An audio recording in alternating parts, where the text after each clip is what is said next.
Okay, fair. Can we start? Okay, so we had one last sum of Ind AS 33 left. So we'll just complete that. And what we can do is we can then take a fresh start to your Ind AS 115. Fair? Okay, अब मेरी बात सुनो ध्यान से. So give the heading. Just give the heading. Participating equity shares and two class of ordinary shares. Participating equity shares and two class of ordinary shares. Okay, done. Can I start? Fair. You have not seen this question, right? You have not seen this recording, right? This is a totally different concept for you. Okay, fair. So this is the last concept. You can just mark this as important. Now what is this exactly? What we can do is we directly have one question on this only, and that's why the chapter is over. Let us directly go to that question. Fair? No problem. So just write extra question, and you can just mark this question as your LDR. You can just mark this question as your last day revision. Fair? Okay. So what is this exactly? Well, this is a question when there are two class of shares. Now what is two class of shares? For example, in your entity आपके पास एक preference share भी, आपके पास एक equity share भी है, तो क्या करने का? ठीक है? Directly question start करते हैं. लिखो. An entity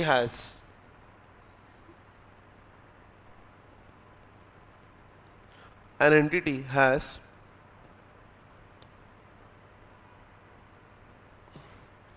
two class of shares,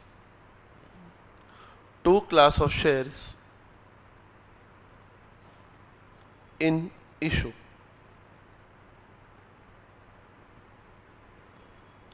Two class of shares in issue.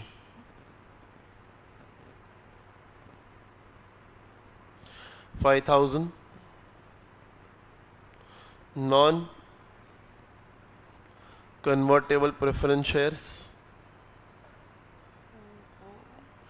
5,000 non-convertible preference shares and 10,000 ordinary shares. So you had two class of shares. One is 5,000 non-convertible preference shares, मतलब preference shares है, and 10,000 ordinary shares मतलब equity shares है. Fair. Then next line. The preference shares,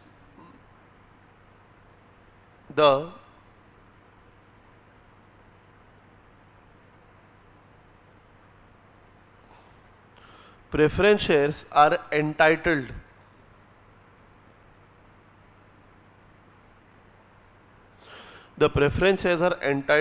to a fixed dividend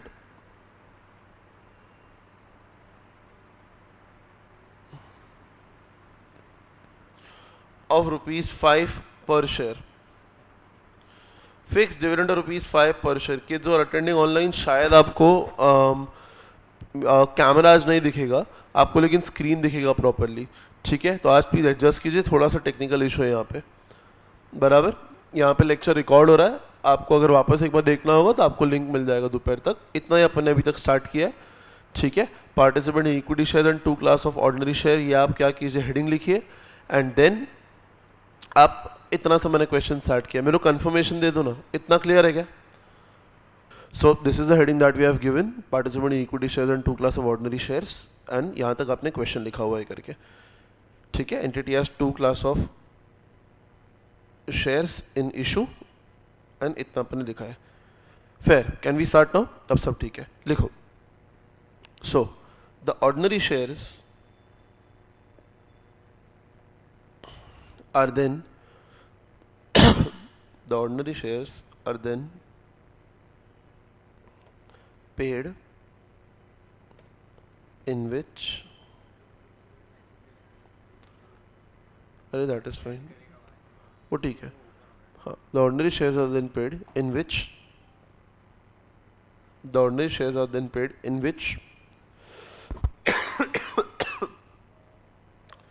preference shareholders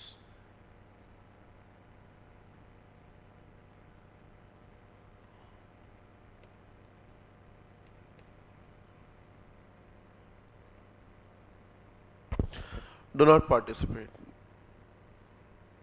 in which the preference shareholders do not participate.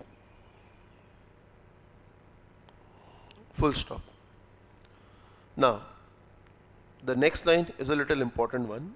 लिखो each preference share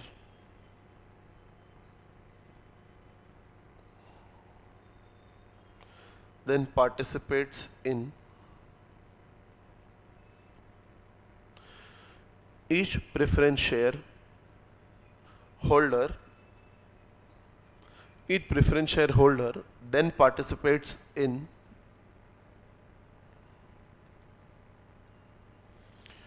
any additional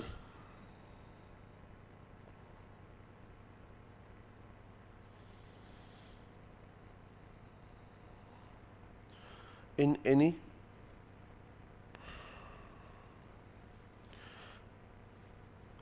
additional ordinary dividend in any additional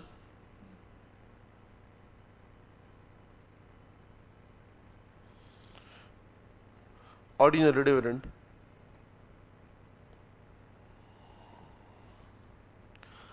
above rupees 5, above rupees 2 is a better answer, above rupees 2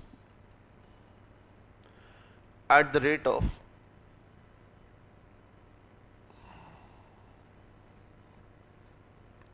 at the rate of 50% of any additional dividend, 50% of any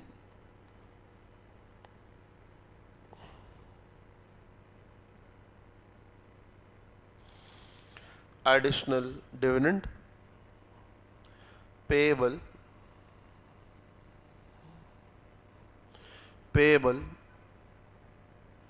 on ordinary share.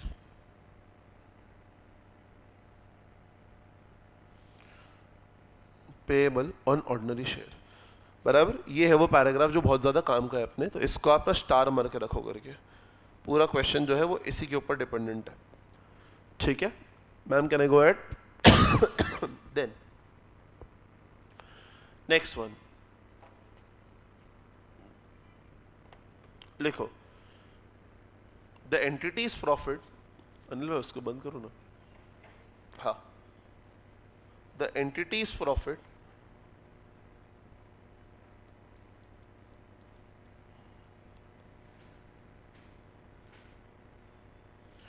for the year. The entity's profit for the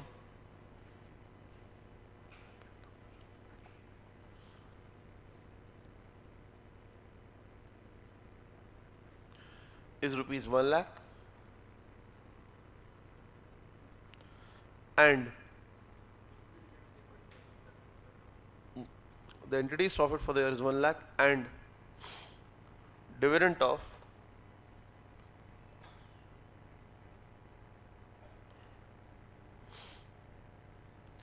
rupees 2 per share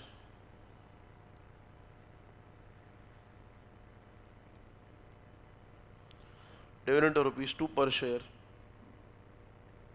are declared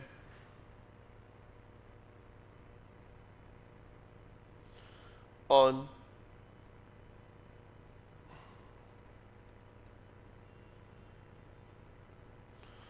ordinary shares. Are declared on ordinary shares. Full stop. Last line. Compute. Last line. Compute allocation of earnings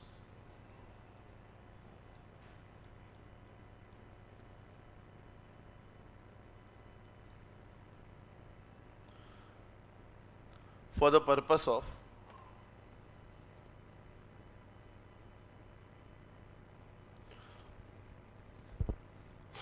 allocation of earnings for purpose of calculation of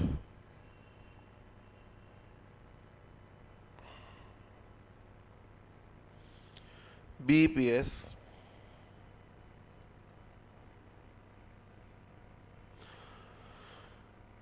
when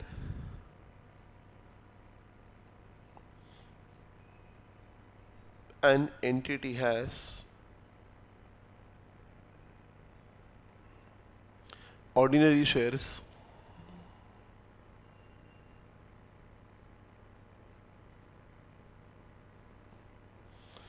and participating equity instruments and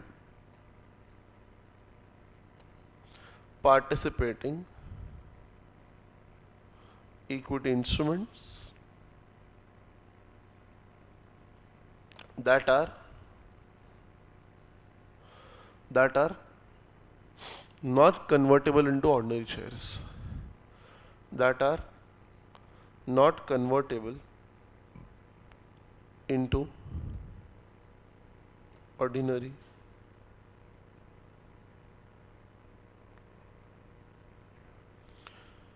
shares, that are not convertible into ordinary shares. खत्म, done, fair. अरे यहाँ तक का तुम्हारा clear है क्या एकदम? All good? Those are attending online please me confirmation. यहाँ तक एकदम सही है क्या अपना? जल्दी मेरे को बोलो, तो मेरे को आगे बात करने का है। Everybody just give me confirmation in the chat box please. All good? यहाँ तक सब बढ़िया है अपना? Okay great.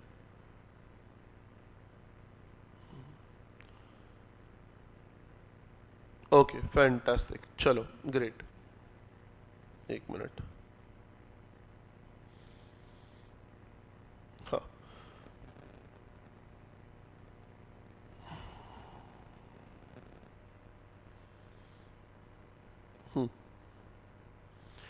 ओके, ये स्टार्ट करो। मैं मेरी बात ध्यान से सुनना, मैं क्या बोलने की ट्राई कर रहा हूँ, सुनो।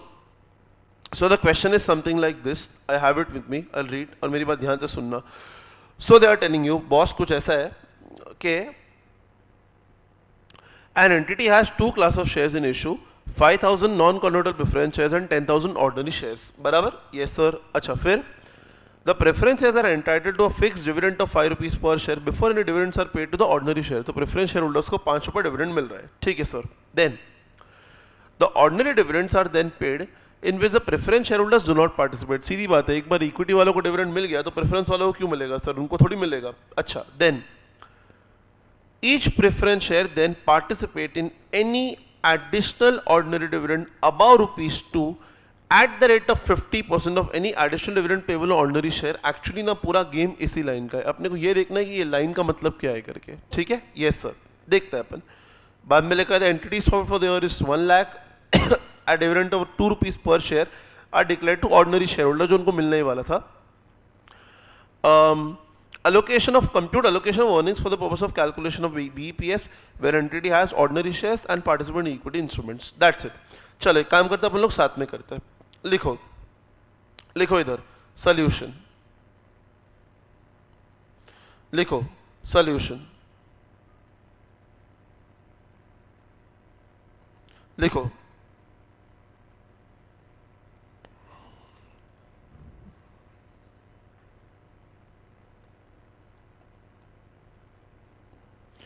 सॉल्यूशन, लिखो टोटल प्रॉफिट, लिखो total profit shall be rupees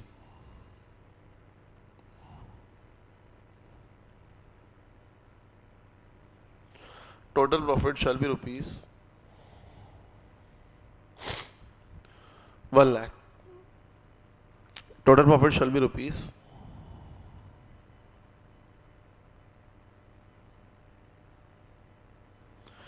1 lakh। then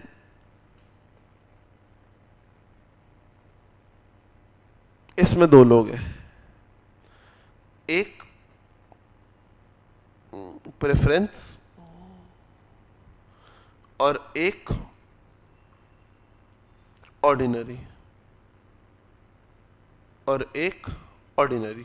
अच्छा, ऑर्डिनरी मतलब क्या होता है सर? सो ऑर्डिनरी मतलब होता है इक्विटी, ठीक है ना, ये इक्विटी है, बराबर? Yes sir, why not, absolutely. अच्छा, अब मेरी मस्त वाली बात एकदम ध्यान से सुनना, मैं क्या बोलने की ट्राई कर रहा हूं आप लोग को।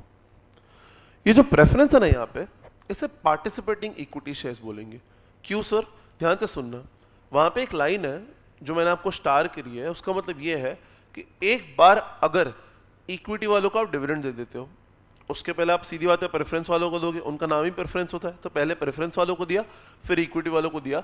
एक बार इक्विटी वालों को दे दिया, उसके बाद वापस वो लोग आते हैं डिविडेंड लेने के लिए, तब उन्हें पार्टिसिपेटिंग इक्विटी शेयर्स कहा जाता है। आई रिपीट अगेन, आपका चेन ऐसा चलता है, पहले आप प्रेफरेंस को दोगे, उसके बाद ही इक्विटी को दोगे। इक्विटी को देने के बाद अगर वापस प्रेफरेंस वाले आके बोलते कि भैया हमें फिर से डिविडेंड चाहिए, तो उन्हें पार्टिसिपेटिंग इक्विटी शेयर्स कहा जाता है। सर ऐसा कंसेप्ट है मार्केट में? यस, एब्सोल्युटली करें, आपका इंडेक्स पूरा प्रैक्टिकल है, तो वो कंसेप्ट है मार्केट में। Do you get that? तो इसको ना ब्रैकेट में आप लिखो, ये हो जाएंगे आपके पार्टिसिपेटिंग इक्विटी शेयर्स। सर इन्हें एडिशनल और क्या चीज मिलती है? कुछ नहीं, एक एडिशनल डिविडेंड मिलता है, दैट्स इट, उसके बाद कुछ नहीं। वोटिंग राइट मिल ही नहीं सकता, बिकॉज वोटिंग राइट तो प्योर इक्विटी को ही मिलता है, बराबर? अच्छा, अब सबसे पहले इनको मिल रहा है डिविडेंड, कितना मिल रहा है? तो अपन बोलेंगे सर बहुत सिंपल है, it is ₹5 into 5,000 preference shares. Sorry, what is that? 1866? No, no problem. Okay, can I say this is 25,000? ये तो 25,000 है आपका। अच्छा, इक्विटी को कितना मिल रहा है? जो प्योर इक्विटी है, तो अपन बोलेंगे सर उनको ₹2 मिल रहा है, तो ₹2 इंटू 10,000 शेयर्स, क्लोज। अब ये कितना है? कैन ऐसे ये आपका 20,000 हो जाएगा, बराबर है क्या? यस। अब सवाल आता है अमाउंट कितना लेफ्ट हुआ है। देखो टोटल 1 लाख में से 25 और 20 कहने से आपने 45,000 दे दिया, बराबर? तो अब बोलेंगे there for amount left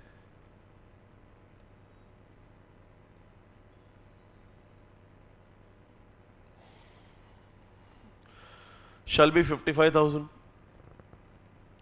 amount left shall be how much? 55,000, बराबर? अभी मूर्ख बच्चे की तरह ऐसा मत करना कि 50-50 कर लेते हैं, बराबर? इक्विटी आधा तू ले ले, प्रेफरेंस में आधा मैं ले लेता हूँ, नहीं, मेरी बात ध्यान से सुनो, वो लाइन पढ़ो, मेरे को उस लाइन का मतलब जानने का है। Those who want to give an answer you can just write in the chat box, उस लाइन का मतलब जानने का है मेरे को। That is absolutely correct. इसका मतलब ये है, ध्यान से सुनो, इसका आप स्प्लिट करो और लिखो इक्विटी और प्रेफरेंस। इस लाइन का मतलब यह है कि जितना भी बचा है उसमें से अगर मान लो इक्विटी वालों को ₹1 मिलता है, तो प्रेफरेंस वालों को उसका 50% मिलेगा।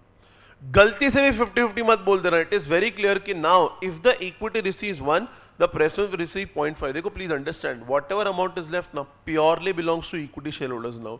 लेकिन ये प्रेफरेंस वाला मूर्ख बच्चा बीच में आ रहा है, बिकॉज ये बोलता है मेरे पास पार्टिसिपेंट राइट है, ऑन पेपर आपने मेरे को दिया था, तो जितना भी पैसा बचता है ना उसका 50% मेरे को चाहिए। मतलब अगर आप उसको ₹1 दोगे, आपको मेरे को 0.5 देना पड़ेगा। Do you get that? अच्छा, अब डायरेक्टली इस अमाउंट को 0.5:1 के रेशो में आप बाइफरकेट नहीं कर सकते। क्यों? क्योंकि दोनों के नंबर ऑफ शेयर्स अलग है, बराबर? एक के शेयर्स 5,000, एक के शेयर 10,000 है। तो क्या करने का? आप लिखो into number of shares into number of shares, बराबर? तो यहां पे लिखो 5,000, यहां पे लिखो आपका 10,000।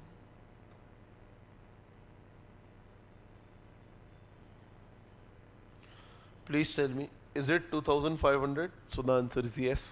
Please tell me, is it 10,000? So the answer is yes. अब क्या करो, इस रेशो में आप बाइफरकेट करो उस 55,000 का, वो जो 25,000 है ना उसको इस रेशो में बाइफरकेट करो। टेल मी कितना आता है आंसर? 55,000 को इस रेशो में बाइफरकेट करने का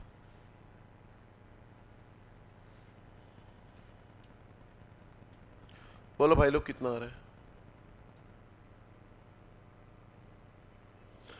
55,000 shall be allocated in the ratio of 2,500 is to 10,000. बोलो कितना आता है?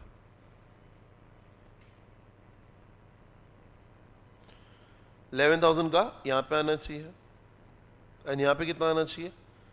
44,000. अरे बराबर ना? कैसा है? 55,000 इंटू 2,500 डिवाइड बाई 12,500. यहाँ पे 55,000 इंटू 10,000 डिवाइड बाय 12,500 बराबर. अच्छा, उन्होंने आपको ये नहीं पूछा था, उन्होंने आपको पूछा था आपका ईपीएस. ठीक है कि भैया ये बताओ ईपीएस कितना हुआ. तो ईपीएस मतलब क्या होता है? कहने से आपको ये निकालना पड़ेगा कि टोटल डिविडेंड कितना अर्न किया divide by number of shares कर दो, that is the dividend per share. अरे dividend per share nothing but the earning per share. अरे आपको समझता है क्या? देखो सर यहाँ पे कैसे पूरा का पूरा? अरे बाबा आपने पूरा का पूरा डिविडेंड बांट दिया ना, तो the entire dividend is the earning. अरे आपको समझता है क्या मैंने क्या बोला? सर लिखो therefore EPS for both class of shares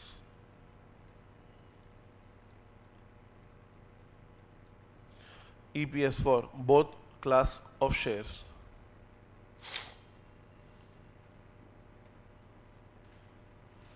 लिखो. एक है आपका पार्टिसिपेटिंग इक्विटी बराबर. अब उनको कितना मिलने वाला है? तो देख उनको एक तो 25,000 तो मिला ही है, प्लस कहने से 11,000 भी मिला है बराबर. तो total dividend divide by total 5,000 shares. Give me an answer. कितना आता है? ₹7.2 पर शेयर. करेक्ट. एंड होगा तब देखेंगे.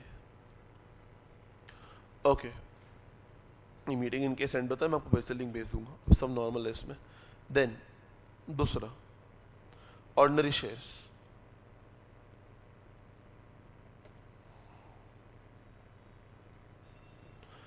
ऑर्डिनरी शेयर्स अब इसमें कितना आएगा? 20,000 प्लस 44,000 डिवाइड बाय 10,000 शेयर्स. कितना आ रहा है?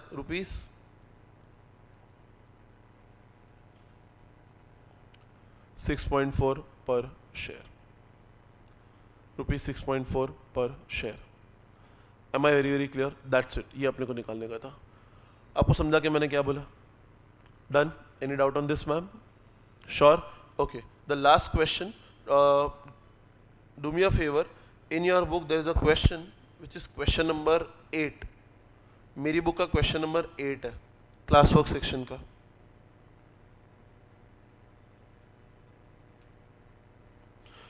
क्लास वर्क सेक्शन का क्वेश्चन नंबर 8 है, प्लीज करके दो. That's it, the chapter is over. Class work का क्वेश्चन नंबर 8 है, प्लीज करके दो and that's it, the chapter is over.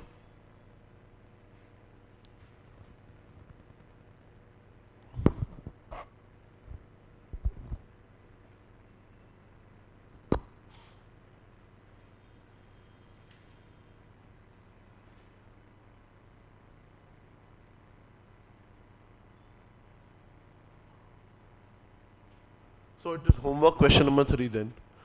Okay, so I think it is homework question number 3 बराबर ना? Because मेरी बुक में question number 8 मतलब it is homework question number 3.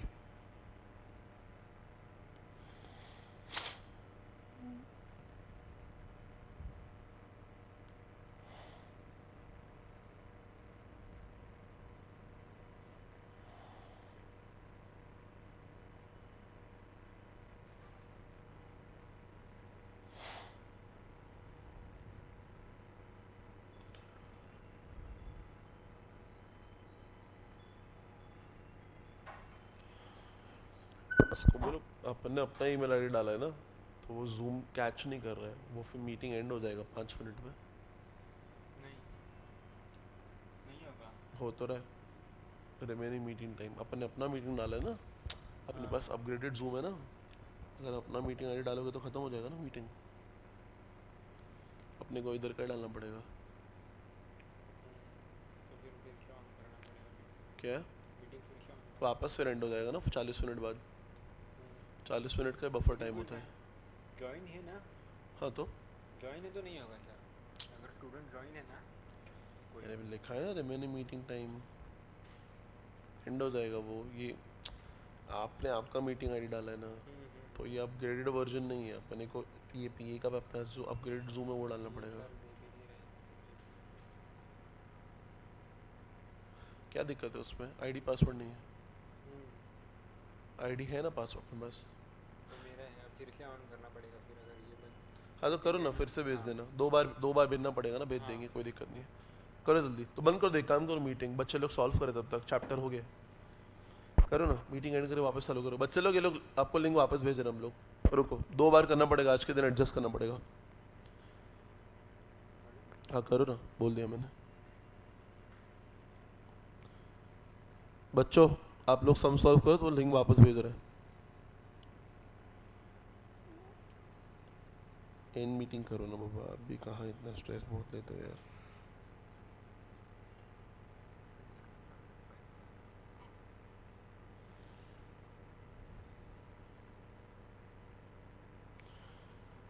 हाँ।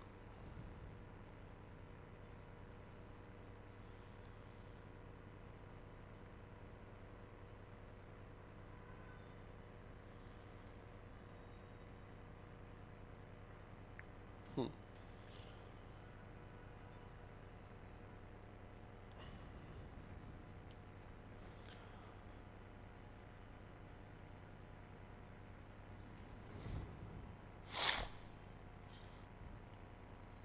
हाँ।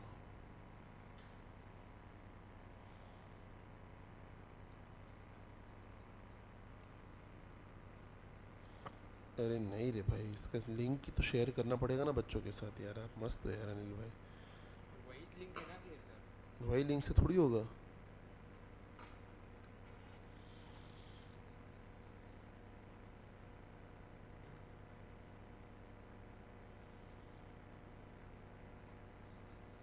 हाँ।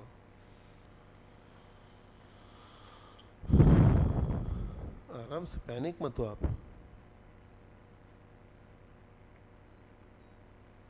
हाँ, मेरे को भी दो।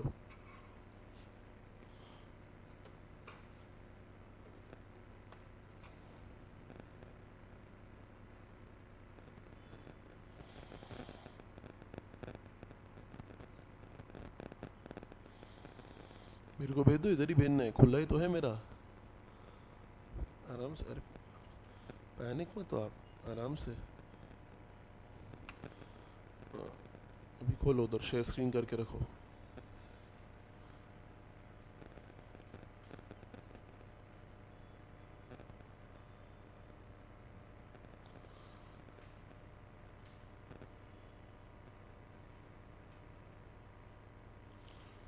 ये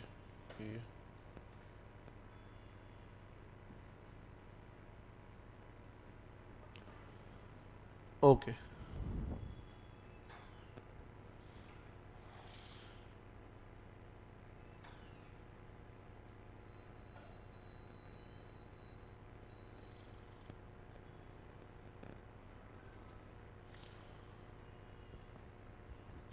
I think it's done. Let's wait for people to join and let's start. Fair.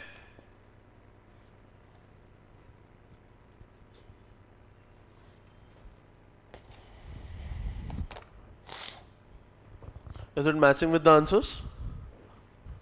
Ma'am, is it matching with the answers which is there in the textbook? Match हो रहा है? Great, fantastic. देखो अनिल भाई आया क्या? लिंक आया अनिल भाई? नया वाला आया?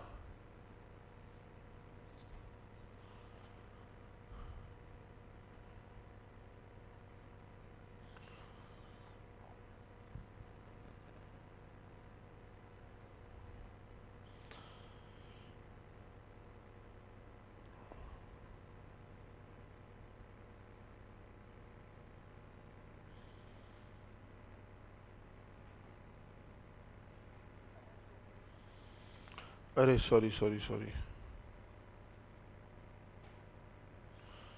समझ गया समझ गया समझ गया, क्यों नहीं हो रहा? ओ वही भेज दिया मैंने। हम्म,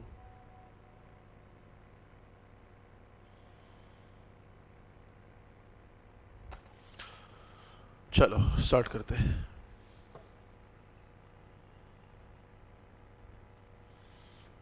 आ गए बच्चे लोग।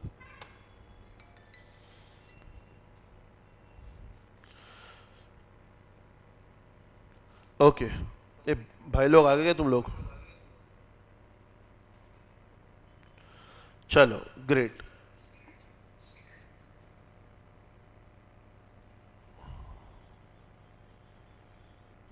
Now, give a very nice heading to Ind AS 115। आ जाओ भाई लोग। अनिल भाई, ये मेरे को स्प्लिट करके अलग वीडियो देना। Give very nice heading to Ind AS 115, यहाँ से मैं अलग करके देना, ठीक है? Revenue from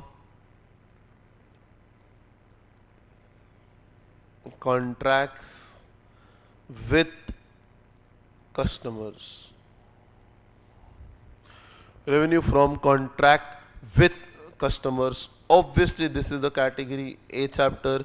Obviously the question type has to be more of practical. Ind AS 115, revenue from contract with customers, the last category A chapter of your FR syllabus. We complete this chapter and we complete your 95% of your syllabus. Obviously this will definitely take your entire 1 week, but yes, once this is over it will absolutely be done. अरे बराबर है क्या? चलो एक second, चलो ए भाई लोग start करूँ क्या मैं? अच्छा, अब मेरी बात ध्यान से सुनना, मैं क्या बोल रहा हूँ। ऑन एन एवरेज ये आपके एग्जाम में लिखो इधर 10 से 16 मार्क के बीच में आता है। 10 से 16 मार्क के बीच में आता है ऑन एन एवरेज ये आपके एग्जाम में, ठीक है? मतलब कहने से काफ़ी इंपॉर्टेंट चैप्टर हो गया। अगर आपको सीए इंटर का चैप्टर याद है AS9 रेवेन्यू रिकग्निशन, उसका विकसित रूप है ये करके, उसका अपग्रेडेड वर्जन है। अरे आपको समझता है कि मैंने क्या बोला? अच्छा, हेमंत कह रहा है सर इसके बाद जो भी चैप्टर्स बचेंगे उनकी रिकॉर्डिंग देखनी पड़ेगी। नहीं हेमंत, ऐसा नहीं है, अपना डेडलाइन है 31 जुलाई। तो अगर ये चैप्टर आपका 31 जुलाई के पहले कंप्लीट हो जाता है, जो मुझे दिख रहा है हो जाएगा, आराम से हो जाएगा, 1-1.5 हफ्ते का ही चैप्टर है। तो उसके बाद एक आध छोटा चैप्टर जो बचेगा मैं आपको और करवा दूंगा, तो आपके पास रिकॉर्डिंग के लिए बहुत कम जाएगा। अरे आपको समझा कि मैंने क्या बोला? हाँ, उसके बाद कोई चैप्टर बचता है ना, उसकी रिकॉर्डिंग देखने से पहले मैं आपको रिक्वेस्ट करूंगा बाकी सब देख लो, लास्ट में FR को छोटे छोटे चैप्टर्स देख लेना। डन? बट ट्राई करते ना पहले, जितना मैक्सिमाइज अपन कर पाए उतना अच्छा है ना आपके लिए, है ना? जितना मैं आपको क्लास में, जैसे एक एनालिसिस करके एक चैप्टर है जो मुझे थोड़ा इंपॉर्टेंट चैप्टर लगता है, CPS से थोड़ा बेटर चैप्टर है, तो हो सकता है मैं वो क्लास में करवा दूं, है ना? तो अपन अपने लिए बेस्ट बेट क्या है, जितना जल्दी अपन क्लास में अच्छे से कर पाए उतना अपने लिए बेस्ट है। डन? जैसे Ind AS 33 आपका भी खत्म हो गया, तो उसको अब टच करने का जरूरत भी नहीं है। ये वाला चैप्टर भी अपन ने स्टार्ट कर दिया है, जो अपन क्लास में जितना जल्दी हो सके कंप्लीट करता है। क्या बोलते हो? बराबर? So revenue from contract with customer 10 से 16 मार्क का ऑन एन एवरेज आपके एग्जाम में आता है। बराबर? अच्छा, अब यहाँ पे ना एक चीज आप याद रखना, इधर ही आप लिख दो। आप ना क्या करना पता है, इसके कंसेप्ट जो है वो रिवाइज करके डायरेक्ट क्वेश्चन करना। कंसेप्ट रिवाइज करके ना डायरेक्ट क्वेश्चन करना। सर मतलब क्या है? मतलब ये है मेरे भाई कि आपको ना इस चैप्टर में डायरेक्टली क्वेश्चंस पे ध्यान देना है। ज्यादा ना कंसेप्ट घुस घुस के मत पढ़ना, आपको कंसेप्ट समझना आना चाहिए ऑब्वियसली, जो मैं आपको समझाऊंगा, एंड उसके बाद डायरेक्टली आप क्वेश्चंस पे अटैक करना। अरे आपको समझा कि मैंने क्या बोला? अच्छा, क्यों ऐसा सर? देखो मैं आपको बताता हूं, मैं आपको ना कुछ पॉइंट्स बताता हूं, यहाँ पे ध्यान रखना। Point number 1, the chapter is too lengthy, काफी लेंदी चैप्टर है। मतलब आप समझो कि आपके बिजनेस कॉम्बिनेशन CFS को जोड़ लो, उतना बड़ा चैप्टर है। CFS मतलब 110, बिकॉज और जोड़ लोगे तो दिक्कत हो जाएगी। बिजनेस कॉम्बिनेशन CFS को जोड़ लो, उतना बड़ा चैप्टर है, बट यस 1-1.5 हफ्ते में हो जाएगा। दूसरा, आपको ना कंसेप्ट अंडरस्टैंड होना चाहिए, समझना होना चाहिए। आप ना इन डिटेल उसके बारे में पढ़ नहीं सकते, आपको बहुत दिक्कत आ जाएगा। पढ़ सकते हो, कोई प्रॉब्लम नहीं, but that will take a lot of time. आपको कंसेप्ट समझ गया, दैट्स इट, आप आगे चले जाओ। थोड़ा कॉम्प्लिकेटेड स्टैंडर्ड बनाया इंस्टीट्यूट ने। सर ये स्टैंडर्ड की शुरुआत हुई थी 2019 में। लेट मी टेल यू, मई 2018 में Ind AS आपके बुक्स में आया है, फाइनल CA के बच्चों में। May 2018 I am talking about, आप तो तभी बहुत छोटे रहेंगे, बराबर। और ये वाला स्टैंडर्ड जो है ना वो इंस्टीट्यूट ने मई 2019 में लॉन्च किया, एक साल बाद full fledged, that is way थोड़ा इंपॉर्टेंट है स्टैंडर्ड, बराबर। तो काफी बड़ा बना है। आप क्या करना करके, ज्यादा क्वेश्चंस पे आप इस पे ध्यान देना, बराबर। मैं ट्राई करूंगा कि इसका लास्ट में 1-1.5 घंटे का एक रिवीजन वीडियो बना दूं, तो आपका पूरा एक साथ हो जाएगा। I am so sorry, am I very clear? और ऑब्वियसली मैं आपको एलडीआर क्वेश्चन दे दूंगा। डन, चलो now give the heading. Roman number 1,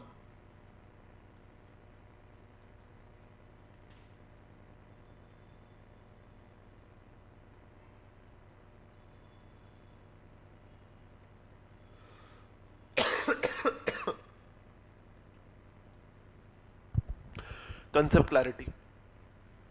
अरे कल ना मैं लेक्चर यूट्यूब स्ट्रीम ले लूंगा, तो ये सब दिक्कत ही नहीं आएगी। यूट्यूब स्ट्रीम कितना परफेक्ट चलता है करके, है ना, तो अपन वो कर लेंगे, ठीक है ना। Roman number 1, introduction, that is concept clarity. Just give me 1 second.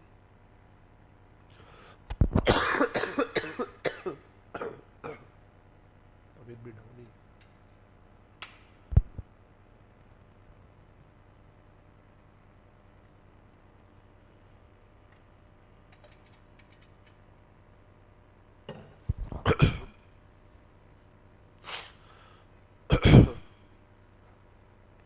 Fair,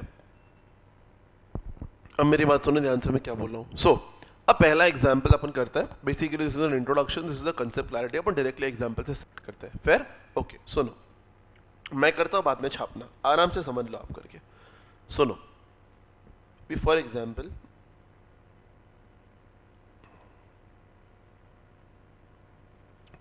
ये रिलायंस लिमिटेड है, दैट इज जियो, ठीक है, और मैं इसका कस्टमर है। मैं कौन? Mister as. अब रिलायंस ने मेरे को सर्विस प्रोवाइड किया। कैन ऐसे रिलायंस जो है वो सर्विस प्रोवाइडर है,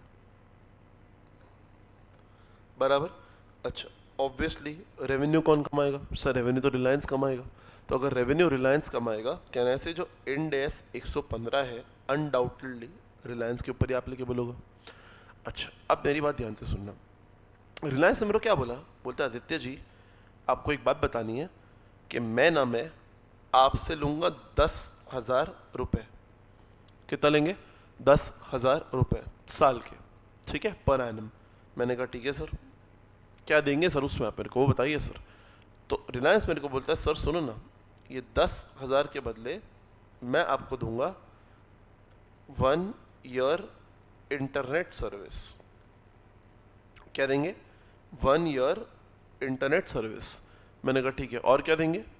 आप 10,000 पर एनम भी छोड़ दो, आप 10,000 पकड़ लो, ठीक है, 1 ईयर इंटरनेट सर्विस देंगे। मैंने कहा ठीक है सर, और क्या देंगे? वो बोलता है मैं आपको दूंगा राउटर। पर सर ये राउटर जो है ना वो तो फ्री है सर, फ्री राउटर भी दे रहे हैं।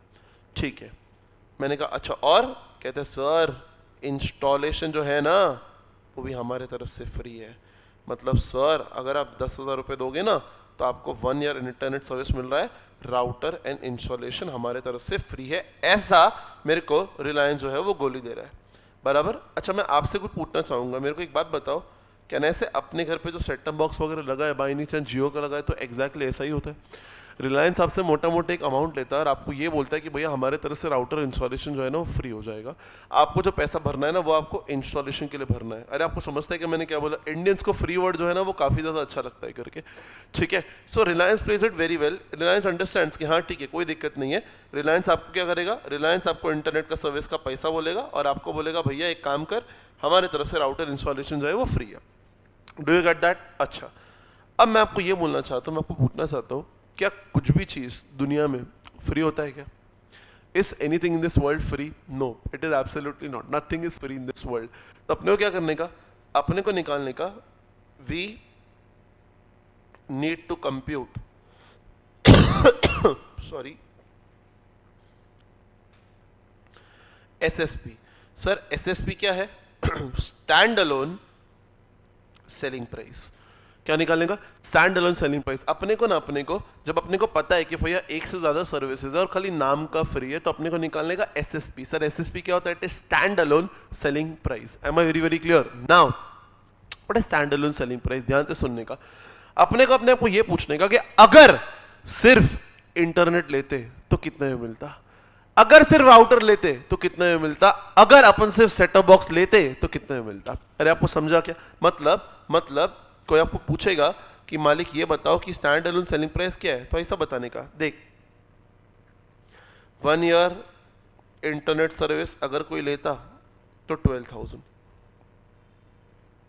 राउटर अगर कोई लेता तो 6,000 में हम देते, और इंस्टॉलेशन अगर कोई हमसे लेगा तो हम 2,000 में देंगे। अरे आपको समझता है कि ऐसा उनने हमको बोला या अपन ने निकाल लिया करके। अब क्या करने का?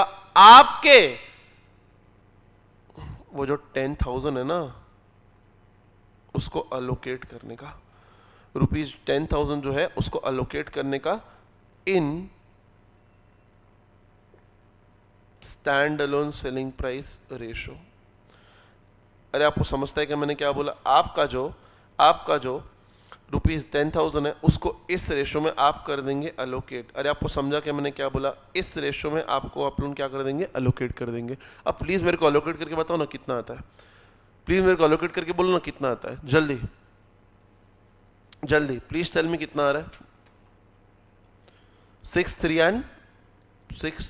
3 अब सवाल आता है कि सर अलोकेट क्यों करने का, क्यों मैं फालतू का इतना मेहनत करूं? अरे बाबा करना ही पड़ेगा। वाई? इसीलिए बिकॉज राउटर और इंस्टॉलेशन दोनों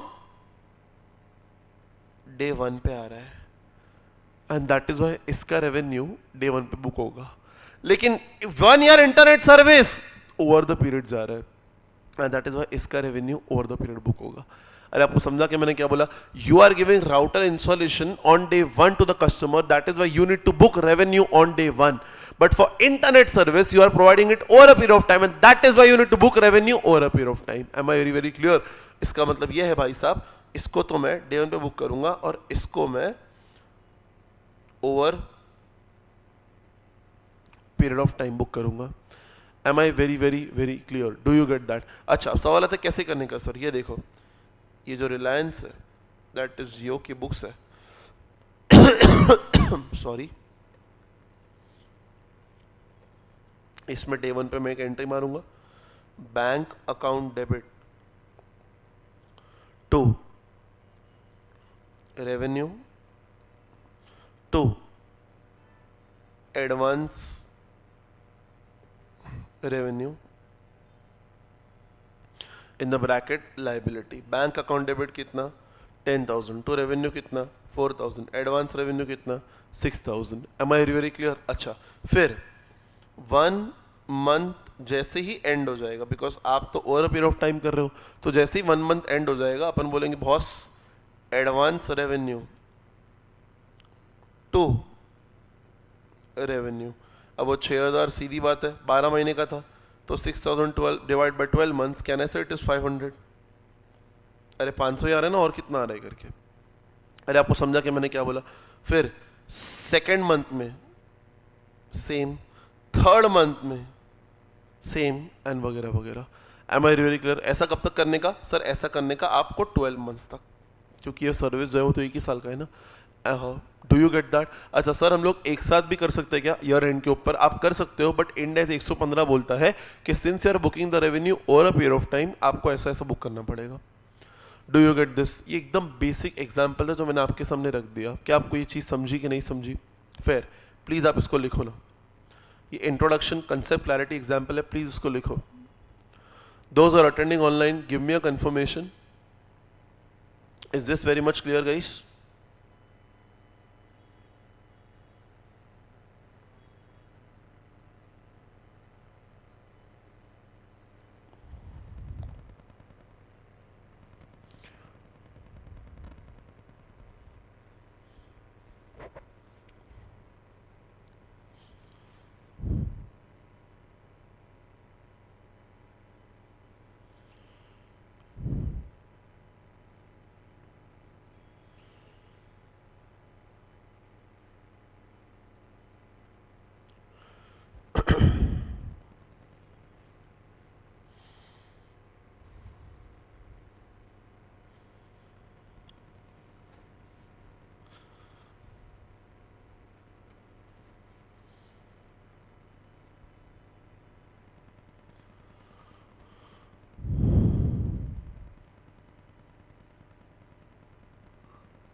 डन।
डन।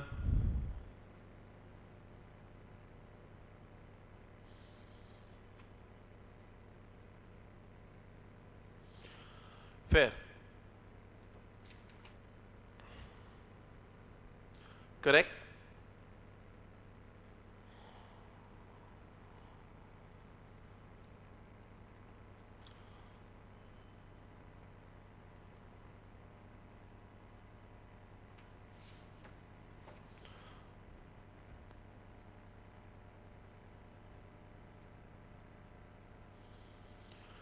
बराबर। अच्छा अब मेरी बात सुनो ध्यान से, मैं क्या बोल रहा हूँ ना। लिखो पॉइंट नंबर 2, कोर प्रिंसिपल। अब आप लोग टेक्स्ट बुक तो अनफॉर्चुनेटली लाए नहीं होगे आप लोग, है ना। ठीक है, कोई ज़्यादा मेरे को ज़रूरत नहीं है टेक्स्ट बुक का, मैं आपको ना लिखा देता हूँ करके, 2 लाइन है इसमें। लिखो कोर प्रिंसिपल, लिखो, बोलो। कोर प्रिंसिपल मतलब क्या? मतलब तेरे को रेवेन्यू अगर बुक करना है तो अल्टीमेटली क्या करने का वो बता, कोर प्रिंसिपल क्या है करके। तो मैं लिखा तो 2 ही लाइन का है, लिखो ना। An entity should recognise revenue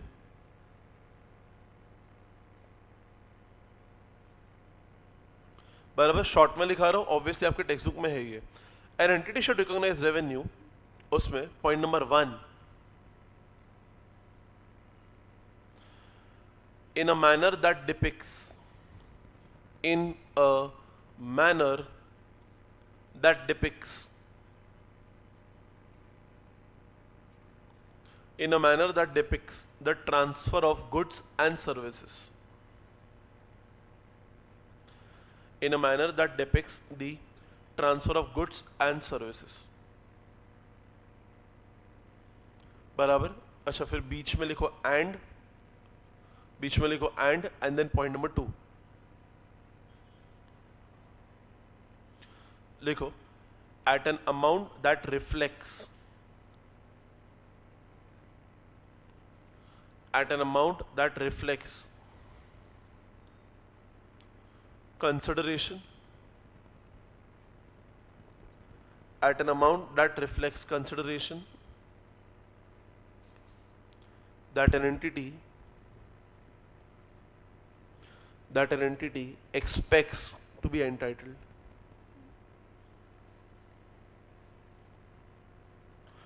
at an amount that reflects consideration that an entity expects to be entitled in exchange of goods slash services,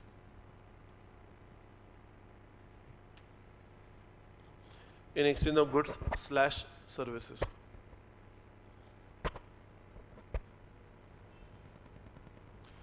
बराबर।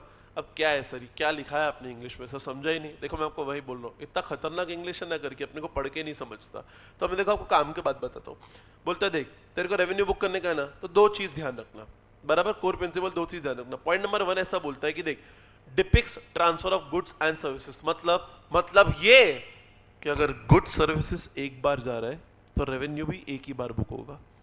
अगर good services over a period of time जा रहा है तो revenue भी over a period of time book होगा।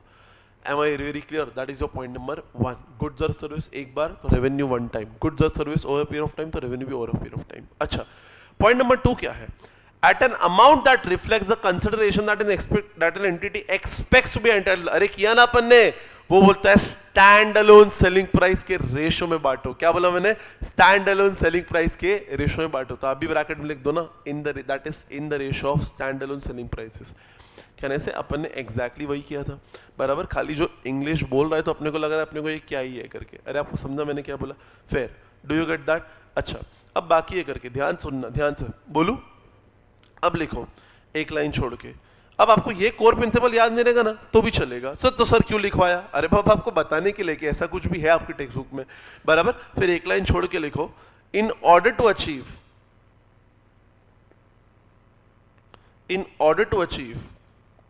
the core principle, in order to achieve the core principle in the bracket, in order to achieve the core principle in the bracket conditions for revenue recognition, in the bracket conditions for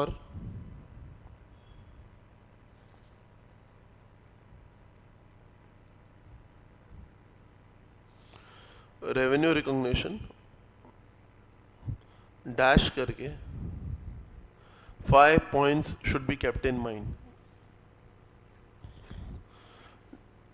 dash करके 5 points should be kept in mind, 5 points should be kept in mind। अब मेरी बात सुनो, ये core principle आपको नहीं याद रहेगा ना तो भी चलेगा, कोई टेंशन नहीं होता। आपकी टेक्स्ट बुक में तुम्हारा भाई क्या 100% कवरेज करा लेता है तो मैंने लिखा दिया, ठीक है। बट बाकी तुमको याद नहीं रहे तो भी चलेगा। ये कंडीशन आपको याद होनी चाहिए, ये कंडीशन इंपॉर्टेंट है। अब कंडीशन ना डिटेल में दिए हुए आपकी टेक्स्ट बुक में। बराबर, अब मैं वो उतना डिटेल में नहीं जा रहा। जैसे कोर प्रिंसिपल में कैसे अपन डिटेल में गए, जरूरत नहीं। आपको ना ये पता होना चाहिए कि ये बोल करना क्या है, काम की बात। आप अकाउंट्स पढ़ रहे हो, आप लॉ नहीं पढ़ रहे, ठीक है। तो आप ना यहाँ पे लिख दो refer detail theory from text book. मैं आपको मेन वर्ड बताता हूँ, refer detail theory from text book if time permits. बहुत ज्यादा जिंदगी में टाइम जरूर हो तो प्लीज जाके पढ़ना, बुक में मैंने सब कुछ दे रखा है करके। अब तो बुक और भी छोटी कर दी है। अरे पता है कि नहीं तुमको, कल अपने बुक लॉन्च कर दिया, डू यू रिमेंबर दैट? अगर आप यूट्यूब पे हो या कम्युनिटी पे हो तो मस्त मैंने बुक लॉन्च कर दिया। अच्छा बाय द वे वो प्राइस जो है वो आपके लिए नहीं है, ठीक है, बिकॉज आप लोग ऑलरेडी मेरे स्टूडेंट्स हो। हाँ, अगर आप कुरियर से मंगाते हो तो प्राइस इज सेम, लेकिन अगर आपको चाहिए कि आप कभी क्लास में आ रहे हो तो सर हमारे लिए आना, तो it is straight away 100 rupees less. जो मैंने आपको कल कमिट किया था it is exactly the same price, ठीक है। So it is 500 rupees only for you. आप एक काम करना, जो भी लोग को बुक चाहिए अक्षत करके अपने आपका फ्रेंड होगा उसको आप लोग मैसेज कर देना, वो एक लिस्ट मुझे दे देगा तो आप लोग के लिए मैं क्लास में ले आऊँगा।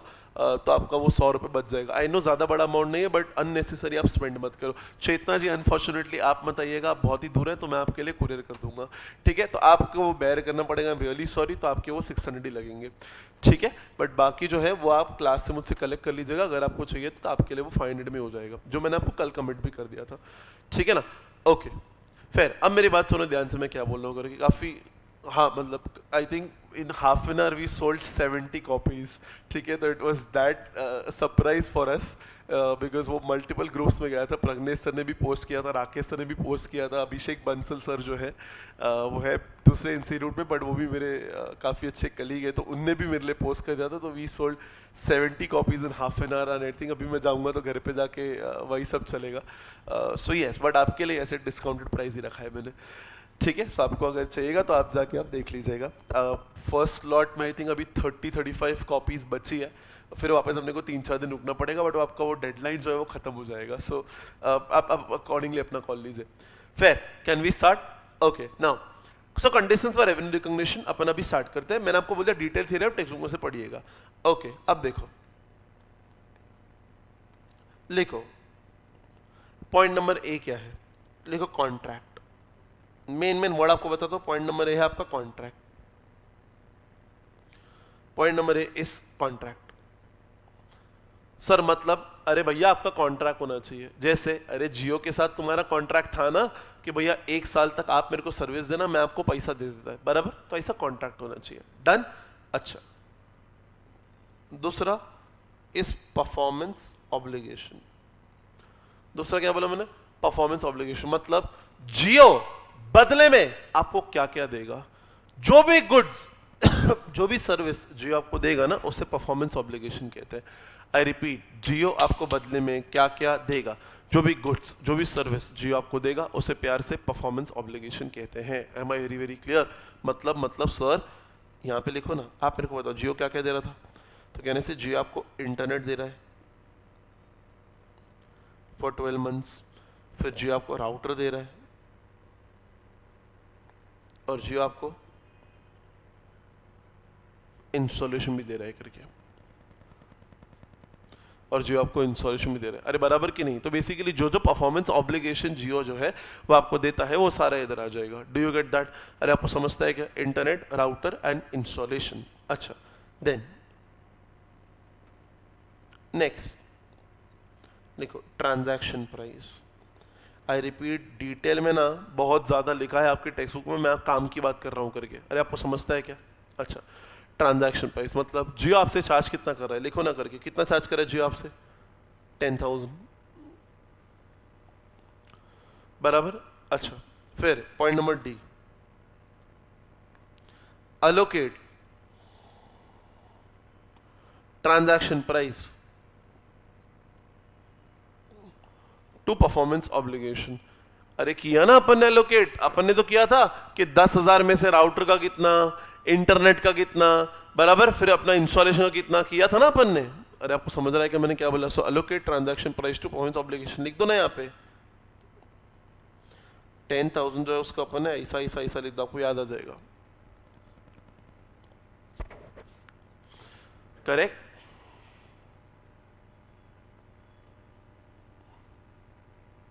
देन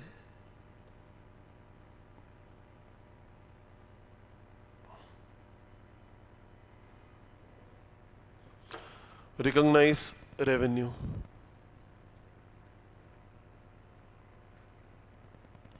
recognize revenue, बराबर. अच्छा, कहने से ईवी अपन ने किया था, बराबर. अपन ने क्या किया था?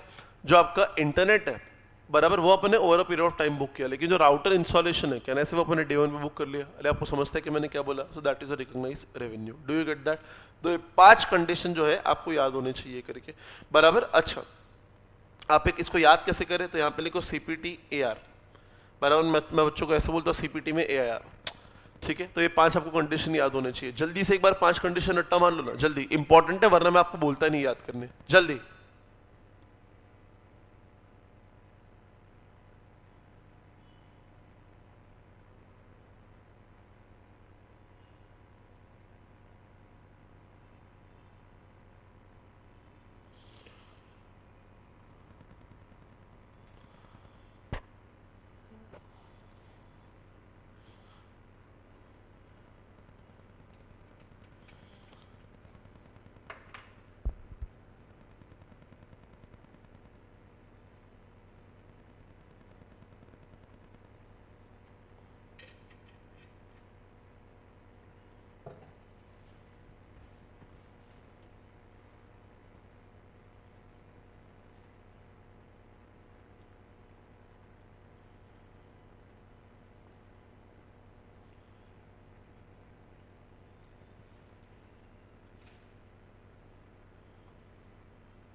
डन. करेक्ट. ओके, अब मेरी बात सुनो ध्यान से, मैं क्या बोल रहा हूँ. अब इसमें एक एक करके अपन अटैक करेंगे, ठीक है. सो अब इसमें जो पॉइंट नंबर ए है, अब मेरी बात सुनो, आपको चैप्टर में करना क्या है? चैप्टर में है 5 पॉइंट्स. आपको ये पांचों पॉइंट्स को ना एक एक करके हैमर करना है। मतलब आप पहले पॉइंट नंबर ए कॉन्ट्रैक्ट के ऊपर पढ़ोगे, फिर परफॉर्मेंस ऑब्लिगेशन, फिर ट्रांजैक्शन प्राइस, फिर पॉइंट नंबर डी, फिर पॉइंट नंबर ई, इसके बाद आपका चैप्टर कंप्लीट होगा। इतना छोटा चैप्टर नहीं है, एक एक पॉइंट को काफी टाइम लगेगा। Do you get that? तो now let us start with your point number A. लिखो लिखो point number 3 is identify the contract. यहां पे लिख सकते हो आप point A of above, and इसको प्यार से बोलेंगे स्टेप नंबर 1। इसको प्यार से बोलेंगे स्टेप नंबर 1। मतलब मैं एक मस्त वाली बात बोल दूं क्या? सुनो एकदम ध्यान से, मैं क्या बोलने की ट्राई कर रहा हूँ, बोलूं? मैं आपको ये बोलने की ट्राई कर रहा हूँ कि आपको कोर प्रिंसिपल याद नहीं रहेगा तो भी चलेगा, आपको ये 5 पॉइंटर्स याद होने चाहिए। मतलब रेवेन्यू रिकॉग्नाइज करने के लिए you need to understand that there are 5 points. Out of that point number 1 is identify the contract. Do you get that? अच्छा, अब आइडेंटिफाई द कॉन्ट्रैक्ट के अंदर 5 पॉइंट्स है, ठीक है? आइडेंटिफाई द कॉन्ट्रैक्ट के अंदर वापस से 5 पॉइंट्स है, तो अपन एक काम करता है, वो 5 पॉइंट जो है ना वो अपन लिख देते हैं करके। Can we start? ओके, लिखो इसमें। अच्छा, ये कौन सा 5 पॉइंटर्स है? ये रेवेन्यू रिकॉग्निशन का 5 पॉइंटर्स है क्या आइडेंटिफाई द कॉन्ट्रैक्ट का 5 पॉइंटर्स है? आइडेंटिफाई द कॉन्ट्रैक्ट का 5 पॉइंटर्स है। आई रिपीट, रेवेन्यू रिकॉग्नाइज करना है तो सीपीटी एआईआर बराबर, वो 5 पॉइंट मीट होगा तो रेवेन्यू बुक कर लोगे। उसका पॉइंट नंबर 1 है, स्टेप नंबर 1 है identify the contract. Identify the contract के अंदर 5 पॉइंट्स है। Do you get that? Fair. तो वही वापस अपन क्या करेंगे, वही मैं आपको शॉर्ट में लिखाऊंगा। Do you get that? चलो तो लिखो ना करके, लिखो द फॉलोइंग। अच्छा, वापस same, refer detail theory from text book. मैं तो काम की बात दिखाऊंगा, refer detail theory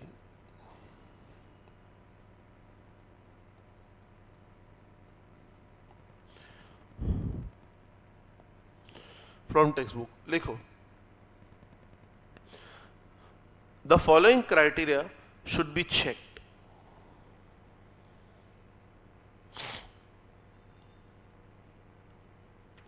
The following criteria should be checked for recognizing an accounting contract.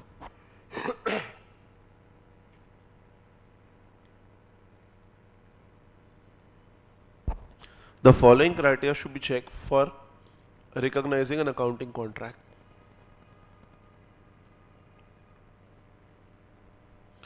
The following criteria should be checked for recognizing an accounting contract. बोलू? लिखो point number 1, लिखो party should have approve the contract. The parties should have approved the contract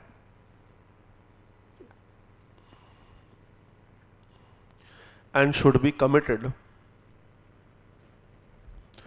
The parties should have approved the contract and should be committed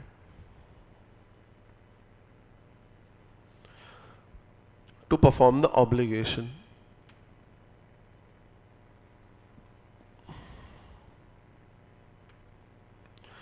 The parties should have approved the contract and should be committed to perform the obligation.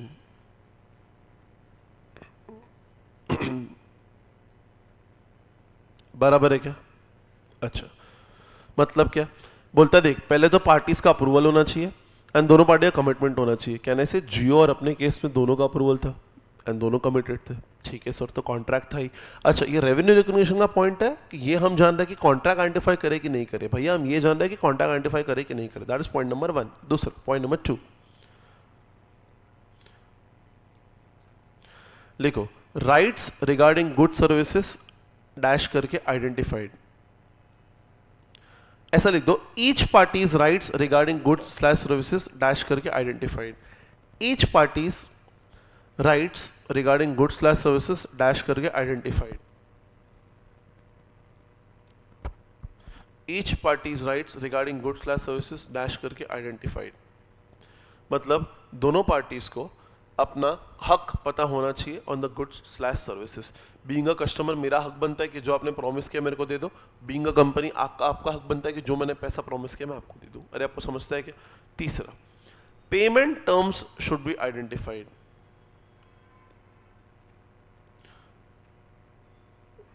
Payment terms should be identified. Payment terms should be identified. मतलब cash में कितना दे रहे हो, kind में कितना दे रहे हो, बता दो। अरे आपको समझता है क्या, क्या दे रहे हो, कितना दे रहे हो, सब पहले ही बता दो। Do you get that? अच्छा, देन पॉइंट नंबर 4 देखो, contract should have, the contract should have commercial substance.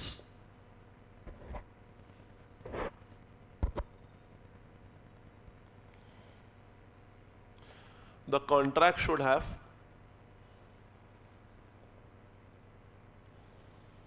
commercial substance.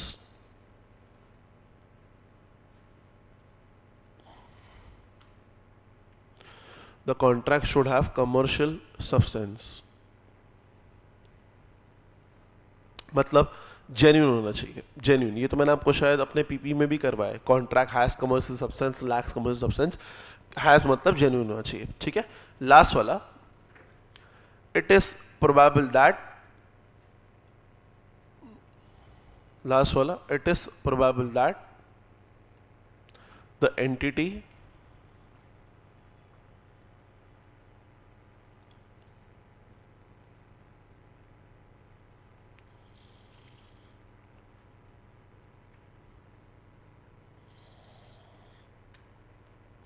it is probable that the entity will collect consideration.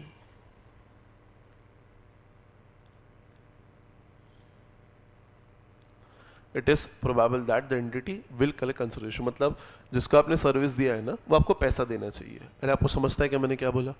अरे yes no, अच्छा लिखो last line, if the above 5 criteria are not met, if the above 5 criteria are not met, then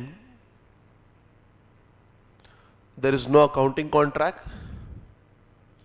If the above 5 criteria is not met, then there is no accounting contract and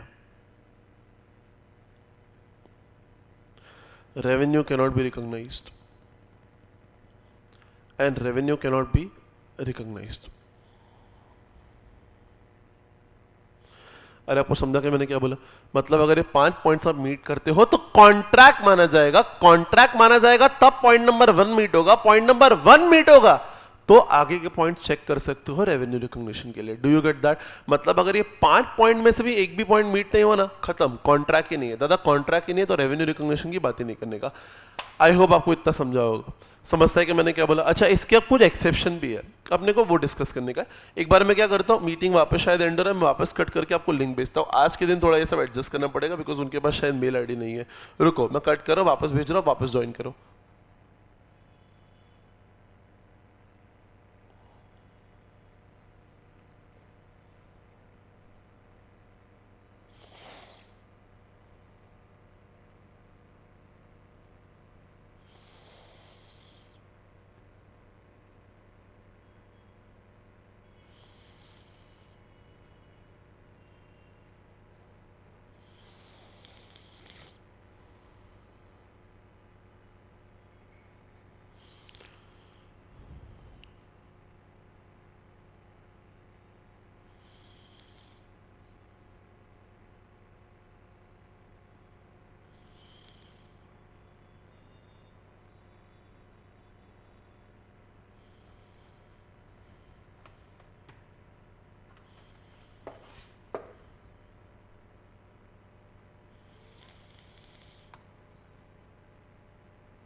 okay, fair.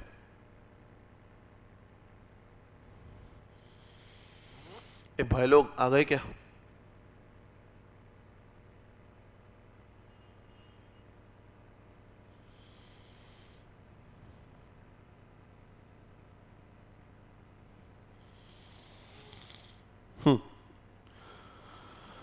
Okay, great great great great, can we start now? आ गए सारे के सारे, चलो fantastic fantastic. Okay ए भाई लोग, can we start? Yes. अब मेरी बात सुनो ध्यान से, मैंने क्या बोला? मैंने बोला देख, आइडेंटिफाई द कॉन्ट्रैक्ट के 5 पॉइंट्स है, लेकिन इसके कुछ कुछ एक्सेप्शन भी है। मतलब पांचों में से अगर एक पॉइंट आपने मीट नहीं किया ना, तो भी कभी कभार कॉन्ट्रैक्ट माना जाएगा। सर ऐसे कैसे पॉसिबल है? मैं आपको वही तो बोल रहा हूँ, एक लाइन छोड़ो एंड लिखो एक्सेप्शंस।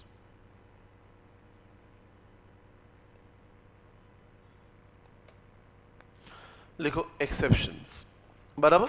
अब मैं क्या बोल रहा हूं, पहले ना मैं आपको एक्सेप्शन का ना एक एग्जांपल करवाता हूं, ठीक है? उसके बाद मैं एक्सेप्शन लिखाता हूं। एक काम करो, एक्सेप्शन के लिए ना आप आधा पेज छोड़ देना, ठीक है? आधा आधा पेज नहीं, सॉरी, आप कितना लाइन छोड़ोगे? 6 लाइन छोड़ देना, 4 से 5 लाइन छोड़ देना, मैक्सिमम 6, उससे ज्यादा मत छोड़ना।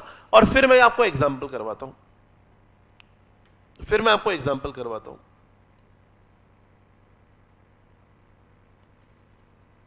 डन? ओके, चलो एग्जाम्पल सुनो, एग्जाम्पल सुनो, ठीक है? अभी मन तो आया नहीं, मन अपना फेवरेट हो जाता है। अर्नव है, अर्नव बच्चे को ले लेता है, अर्नव अपना अच्छा बच्चा है। Can we start? देखो ध्यान से सुनो, अभी ना क्या पता है, अभी जैसे ना मेरा पेंट हाउस है ये, ठीक है? किधर? वही ना एक जगह है ना, गरीब सी करके, नेपेंसी रोड करके, उधर, ठीक है ना? तो मरीन ड्राइव के सामने। अरे हाँ बोलो ना तुम लोग करके, ठीक है? मैम से yes, thank you so much. तो ये ना मेरा पेंट हाउस है करके, मरीन ड्राइव के सामने। अभी एक रिच चार्टर्ड अकाउंटेंट है, CA अर्नव एग्जाम्पल, ठीक है? अब रिच चार्टर्ड अकाउंटेंट है, I own this paint house. Arnav बोलता है सर आपका ये जो पेंट हाउस है करके मेरे को बाय करने का है, wants to buy, he wants to buy this paint house करके, ठीक है? सेलर कौन है? सेलर ऑब्वियसली मैं ही हूँ। बायर कौन है? ऑब्वियसली अर्नव है। मैंने बोला क्यों बाय करने का? तो sir swimming pool and all है, हेलीपैड है, अंदर से गाड़ी वाड़ी पार्क कर सकते हैं, सी साइड व्यू है, मतलब सब दुनिया, हर एक चीज़ जो एक मर्ज कुछ ही होती है सब है इसके अंदर। तो मेरे को पेंट हाउस बाय करने का है। तो मैंने कहा ठीक है बाय कर ले, मेरे को क्या दिक्कत है? अच्छा सीधी बात है, सेलर में हूँ, गुड्स मैं बेचूंगा, तो 115 जो है वो किसको एप्लीकेबल हो जाएगा? वही मेरे को एप्लीकेबल हो जाएगा। अच्छा, अब अर्नव जो है ना करके इसका इसका एक कंडीशन है। क्या कंडीशन है? अर्नव बोलता है सर सुनो, मैं ना आपको आज टोकन मनी देता हूँ। क्या देता हूँ? Token money. अगर आपको याद है तो प्रॉपर्टी मैटर्स में ऐसा ही होता है, टोकन मनी दिया जाता है। तो मैंने कहा दे दे। तो इसने मेरे को टोकन मनी दिया। कितना? देखो प्रॉपर्टी जो करोड़ों की प्रॉपर्टी थी, करोड़ मतलब भाई 100 करोड़ की प्रॉपर्टी है करके, तुम्हारा भाई 100 करोड़ का है, ठीक है ना? सब बुक बुक बेच बेच के 100 करोड़, ठीक है? तभी क्या हुआ कि इसने बोला सर मैं आपको टोकन मनी देता हूँ ना करके। तो मैंने कहा कितना देगा? बोलते 10,000, गरीब, ठीक है? तो इसने मेरे को 10,000 रुपये टोकन मनी के नाम पे दे दिए। तो मैंने कहा अब? बोलते सर 3 दिन पहले मैं आपका ये जो बढ़िया सा कमरा है, ये जो बढ़िया सा पेंट हाउस, इसको मैं यूज़ करूँगा, 3 दिन के बाद अगर मेरे को जमा तो मैं आपको पैसे दे दूंगा बाकी के, बराबर, वरना फोरफिटेड, बराबर ना? अरे टोकन मनी तो आपको पता है ऐसा ही होता है, फोरफिट होता है। तो 3 दिन मैं क्या करूंगा, बढ़िया सा आपको प्रॉपर्टी वगैरह यूज़ करूंगा, मेरे को जमा तो वेरी गुड, वरना मैं क्या कर दूंगा, कैंसिल कर दूंगा। तो मैंने कहा ठीक है कोई दिक्कत नहीं है। अब देखो now journal entry in the books of AS, मैं मेरी बात कर रहा हूँ, क्यों? क्योंकि रेवेन्यू तो मैं ही बुक करूंगा ना, बराबर। क्या जर्नल एंट्री मारोगे? Bank account debit, bank account debit 10,000, बुद्धि लगाओ, should I write to revenue? क्या मैं टू रेवेन्यू लिख दूँ क्या? नो, बिकॉज ये आपका रेवेन्यू है ही नहीं, ये आपका एडवांस लायबिलिटी है। कितना? 10,000। अरे आपको समझता है कि मैंने क्या बोला? अच्छा, अब ये तो मैंने बुक कर दिया, अब ये मैंने एडवांस लायबिलिटी जो है ना वो कर तो दिया, बराबर। अच्छा, अब सवाल आता है क्यों सर आप रेवेन्यू क्यों नहीं बुक कर रहे हो? मैं आपसे ना कुछ चीज पूछता हूँ, रेवेन्यू बुक करने के लिए कितने कंडीशन चाहिए? 5, करेक्ट। पहला कंडीशन क्या था? Identify the contract. Identify the contract में 5 कंडीशंस है, आपने लिखे थे, जाके चेक करो।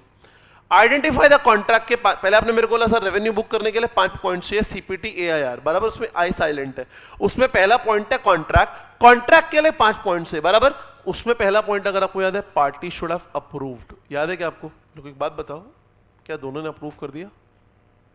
क्या दोनों ही पार्टी ने अप्रूव कर दिया? नो।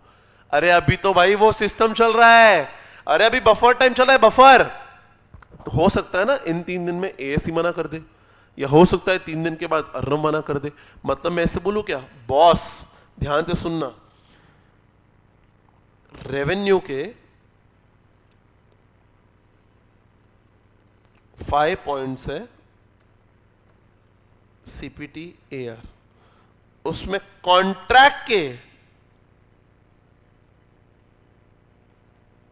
5 पॉइंट्स है, जिसमें पहला पॉइंट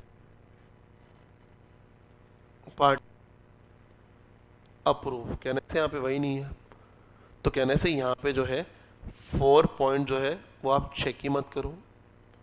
और अगर कहने से ये कॉन्ट्रैक्ट ही नहीं है तो कहने से अल्टीमेटली रेवेन्यू भी नहीं है। अरे आपको समझा कि मैंने क्या बोला भाई, कॉन्ट्रैक्ट के जो 5 पॉइंट्स में पहला पॉइंट ही मीट नहीं हो रहा है तो बाकी क्राइटेरिया चेक ही मत करो, तो एक कॉन्ट्रैक्ट ही नहीं है। कॉन्ट्रैक्ट ही नहीं है तो सीपीटी एआर में पहला पॉइंट ही मीट नहीं हो रहा है तो ये रेवेन्यू नहीं है। Do you get that? अच्छा, लेकिन लेकिन लेकिन आफ्टर 3 days अपना जो अर्नव है उसने बोला not interested.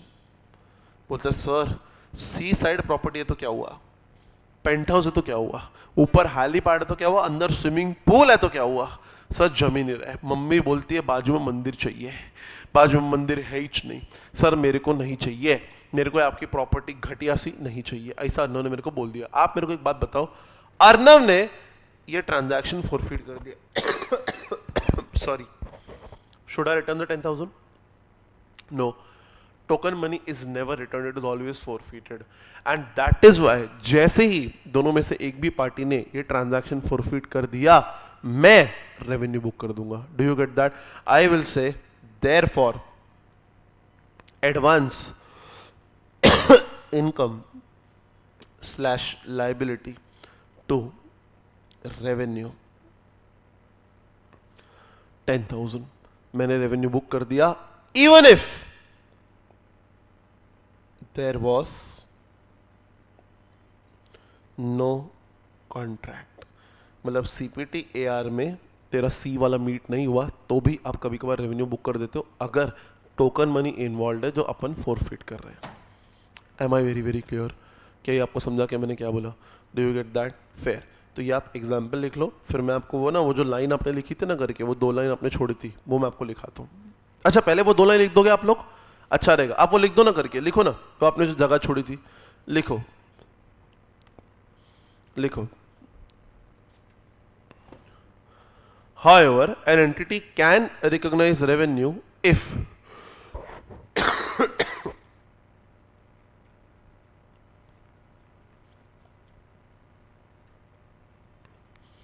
however an entity can recognize revenue if an entity can recognize revenue if उसमें पॉइंट नंबर 1, उसमें point number 1, the agreement gets terminated, the agreement gets terminated and the agreement gets terminated and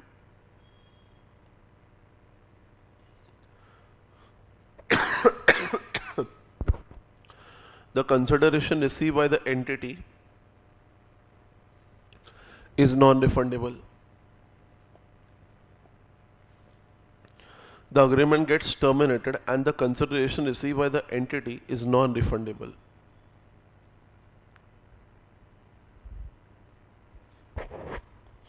And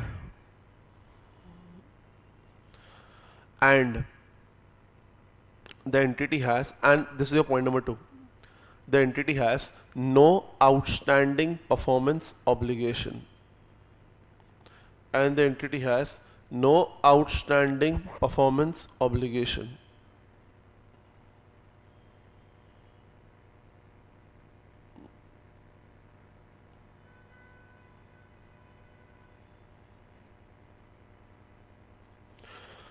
क्या लिखा आपने? The entity has no outstanding performance obligation, exam in the bracket लिखो example, in the bracket लिखो example token money forfeited, example token money forfeited.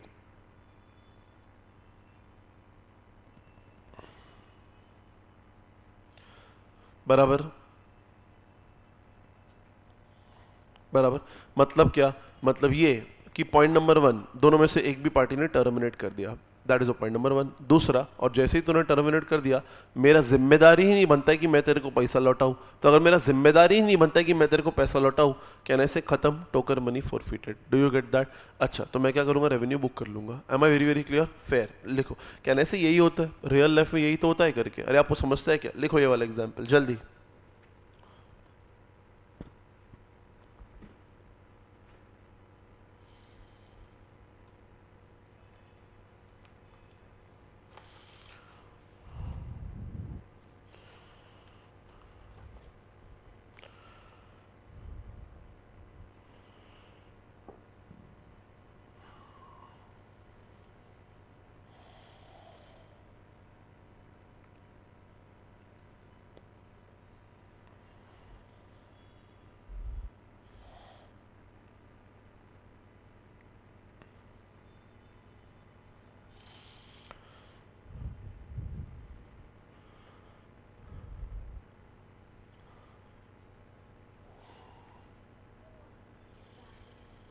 Then will not book the revenue. आपका liability होना चाहिए पैसा लौटाने का, लाइबिलिटी है तो रेवेन्यू बुक नहीं करेंगे। डन?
डन?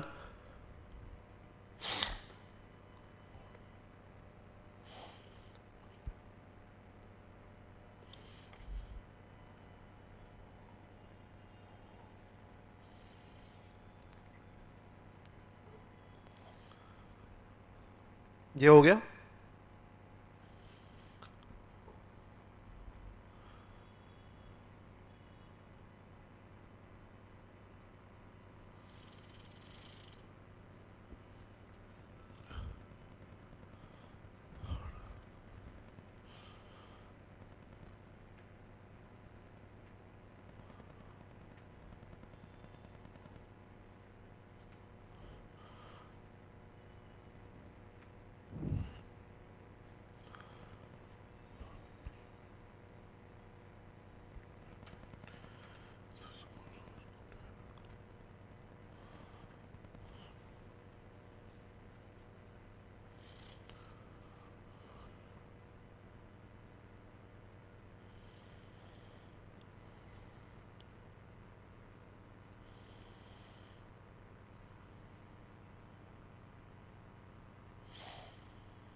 डन? हो गया? चलो फेयर। अब ना कुछ ये हो गया, दैट्स इट। तो आई थिंक ये आपका कौन सा था, इसमें इसमें पॉइंटर्स बहुत इंपॉर्टेंट है, याद रखना करके। ठीक है, तो ये आपका कौन सा था, पॉइंट नंबर 3 था, करेक्ट? ओके, अब इसमें लिखो 3A। सर 3A क्यों 4 लिखा दो? नहीं, उसी का पार्ट है। लिखो 3A।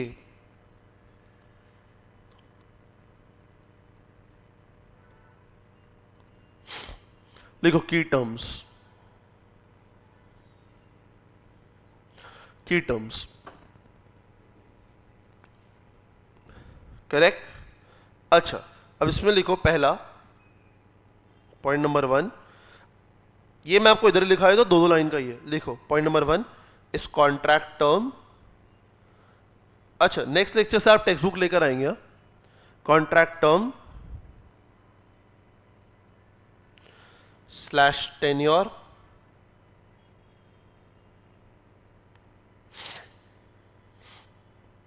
Slash units, contract term slash tenure slash units. मतलब क्या? अरे बाबा, कितने पीरियड के लिए आपने डिसाइड किया है कि ये कॉन्ट्रैक्ट होना चाहिए, for how many period, how much period you have decided कि कॉन्ट्रैक्ट होना चाहिए, उसे प्यार से कॉन्ट्रैक्ट टर्म कहते हैं। अरे आपको समझता है कि मैंने क्या बोला? जैसे अपने एग्जांपल में अगर आपको याद होगा, it was 1 year, do you get that? That is our contract term. तो लिखो ना करके फटाफट, इसमें लिखो, this is a term over which, इसको कॉन्ट्रैक्ट यूनिट्स भी बोलते हैं, ठीक है? This is a term over which the parties to the contract, this is a term over which the parties to the contract have enforceable rights. This is a term over which the parties to the contract have enforceable rights. मतलब एक साल के लिए जियो का responsibility बनता है कि तू हमको सर्विस दे, और एक साल के लिए मेरा राइट बनता है कि मैं जियो को बोलूं मेरे को सर्विस दे। अरे आपको समझता है क्या? Full stop. In case there is a termination clause without penalty, in case there is a termination clause without penalty, comma, the actual term of the contract, in case there is a termination clause without penalty, comma, the actual term of the contract, in case there is a termination clause without penalty, comma, the actual term of the contract may be greater, the actual term of the contract may be greater than the term to be used for purpose of accounting. The actual term of the contract may be greater than the term used for purpose of accounting. Than the term used for purpose of accounting. Than the term used for purpose of accounting. बराबर? अच्छा, अब इसका मतलब क्या है मालिक? मेरी बात ध्यान से सुनो। पहला लाइन तो बहुत क्लियर था, वो मैंने आपको बता दिया। वो आगे का लाइन का मतलब क्या है? मान लो आपने ना 3 साल का कॉन्ट्रैक्ट दिया। कितने साल का? 3 साल का। लेकिन आपका जो कॉन्ट्रैक्ट है उसमें एक क्लॉज लिखा हुआ है कि there is no penalty after 1 year. मतलब 1 साल के बाद ना अगर कोई भी पार्टी तोड़ देता है तो देयर इज नो पेनल्टी। 1 साल के पहले तोड़ा तो देयर इज पेनल्टी और हैवी पेनल्टी, लेकिन 1 साल के बाद तोड़ा ना तो कोई भी पार्टी तोड़ सकता है, देयर इज नो पेनल्टी। तो कहने से actually on paper it is 3 years but in reality it is only 1 year, because 1 साल के बाद तो कोई भी तोड़ देगा। बराबर? तो आपको वही बोल रहा है कि भाई भले ही on paper it may be more than the term but in reality it is less than the term. Do you get that? तो आपको ये चाहिए तो वहां पे लिख दो करके, जो मैंने आपको बोला ना वो आप अपने शब्द में वहां पे लिख दो। लिख दो example, contract term 3 years but there is no penalty after 1 year, so anybody can break after 1 year, therefore contract term 1 year.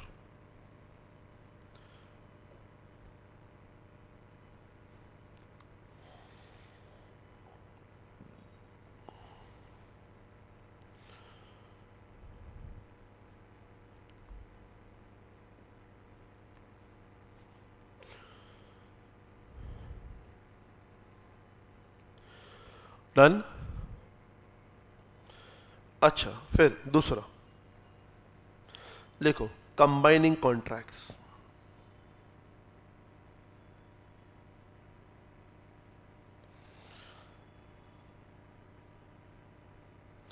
दूसरा कंबाइनिंग कॉन्ट्रैक्ट्स। बस इसके बाद आज अपने को ज़्यादा लिखना नहीं है करके, ठीक है? मेन अपन एग्जाम्पल पे फोकस रहेंगे। ये लास्ट साल लिखना है। लिखो लिखो generally,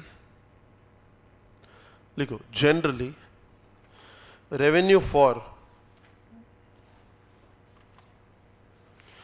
generally revenue for each contract,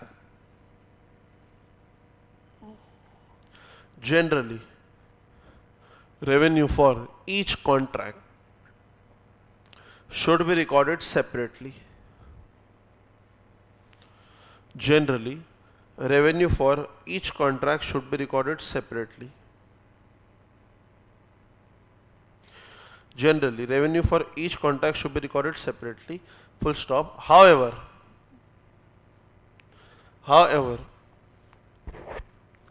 two or more contracts. However, comma, two or more contracts may need to be aggregated. However, comma, two or more contracts may need to be aggregated and accounted as a single contract. However, comma, two or more contracts may need to be aggregated and accounted as a single contract if they are entered at the same time. If they are entered at the same time and if they are entered at the same time and the contracts are negotiated. If they are entered at the same time and the contracts are negotiated as a package and the contracts are negotiated as a package with a single performance obligation and the contracts are negotiated as a package with a single performance obligation. Full stop.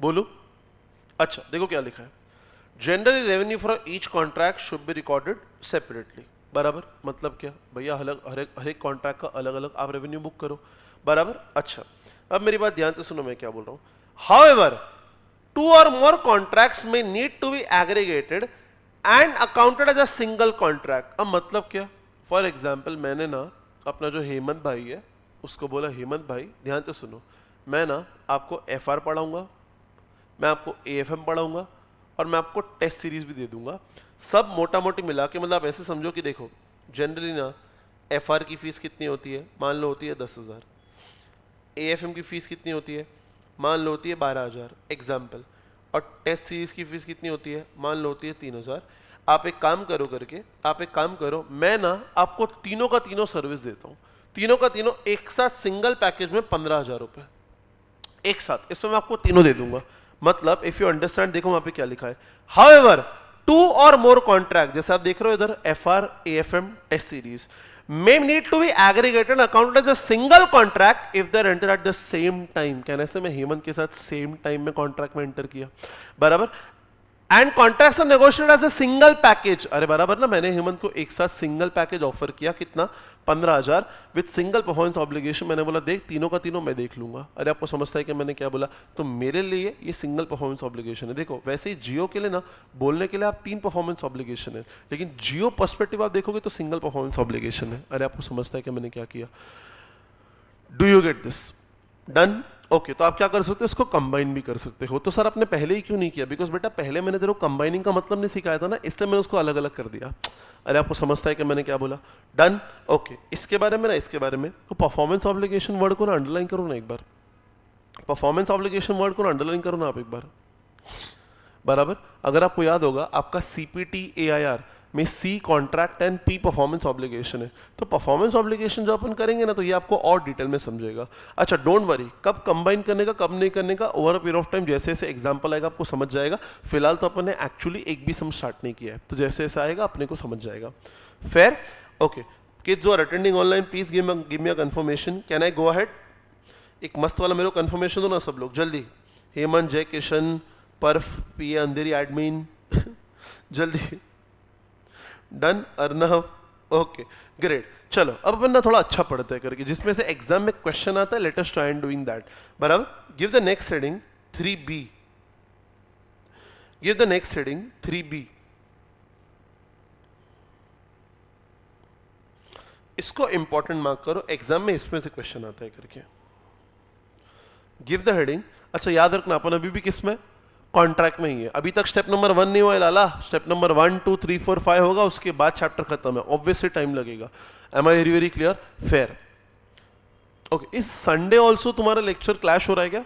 Sunday ऐसा lecture था ही नहीं ना पहले, अचानक रख दिया क्या? पहले से ही आया हुआ था? मुझे भी कोई अक्षर ने नहीं बताया कि संडे को भी आपका लेक्चर है। ओके, तो is it the same time morning ही है? Okay, fair. Will not clash. Don't worry. What will happen is we'll keep the evening slot for both Saturdays and Sundays. अभी तक आपका लेक्चर मैंने सैटरडे अनाउंस नहीं किया because वही आपका जो थोड़ा प्रॉब्लम हो रहा है करके, कल तो अपना लेक्चर है ही same time. I will repeat, कल अपना लेक्चर है ही same time. Sunday will not clash it, will take the second slot, कोई दिक्कत नहीं है। बराबर? संडे कितने बजे तक है मैम? हाँ तो फेयर, विल स्टार्ट विद 11:30 और 12, will take the second slot. मस्त 6 घंटा पढ़ लेंगे संडे को, कोई टेंशन नहीं है। Will take the second slot. Done? Done guys? Okay, Saturday का मैं आपको कंफर्मेशन देता हूँ, कल अपना लेक्चर है सेम टाइम। बराबर ना? चलो, संडे आपके लिए बहुत इंपॉर्टेंट दिन हो जाएगा, आप अच्छा खासा खींच लेंगे चैप्टर को। बराबर? तो will take the second slot, will not clash because IDT आपका थोड़ा बड़ा है, सो अपन क्लैश नहीं करेंगे, मस्त संडे खींचेंगे। और सैटरडे भी मैं ट्राई करता हूँ कि अपन सेकंड स्लॉट ले ले। सैटरडे भी आपका लेक्चर है? सैटरडे भी अपन एक और स्लॉट लेने का ट्राई करते हैं। सैटरडे कंफर्म नहीं करूंगा मैं आपको, कल कंफर्म है, संडे कंफर्म है, सैटरडे का बताता हूँ। डन? चलो फेयर, आओ 3B बात करते हैं। लिखो, कॉन्ट्रैक्ट मॉडिफिकेशन।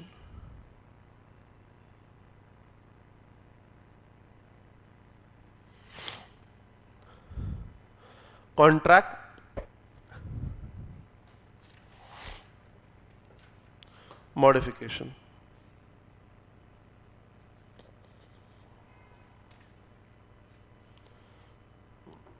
बराबर? अब इसका मतलब क्या है, सुनो। एग्जाम्पल,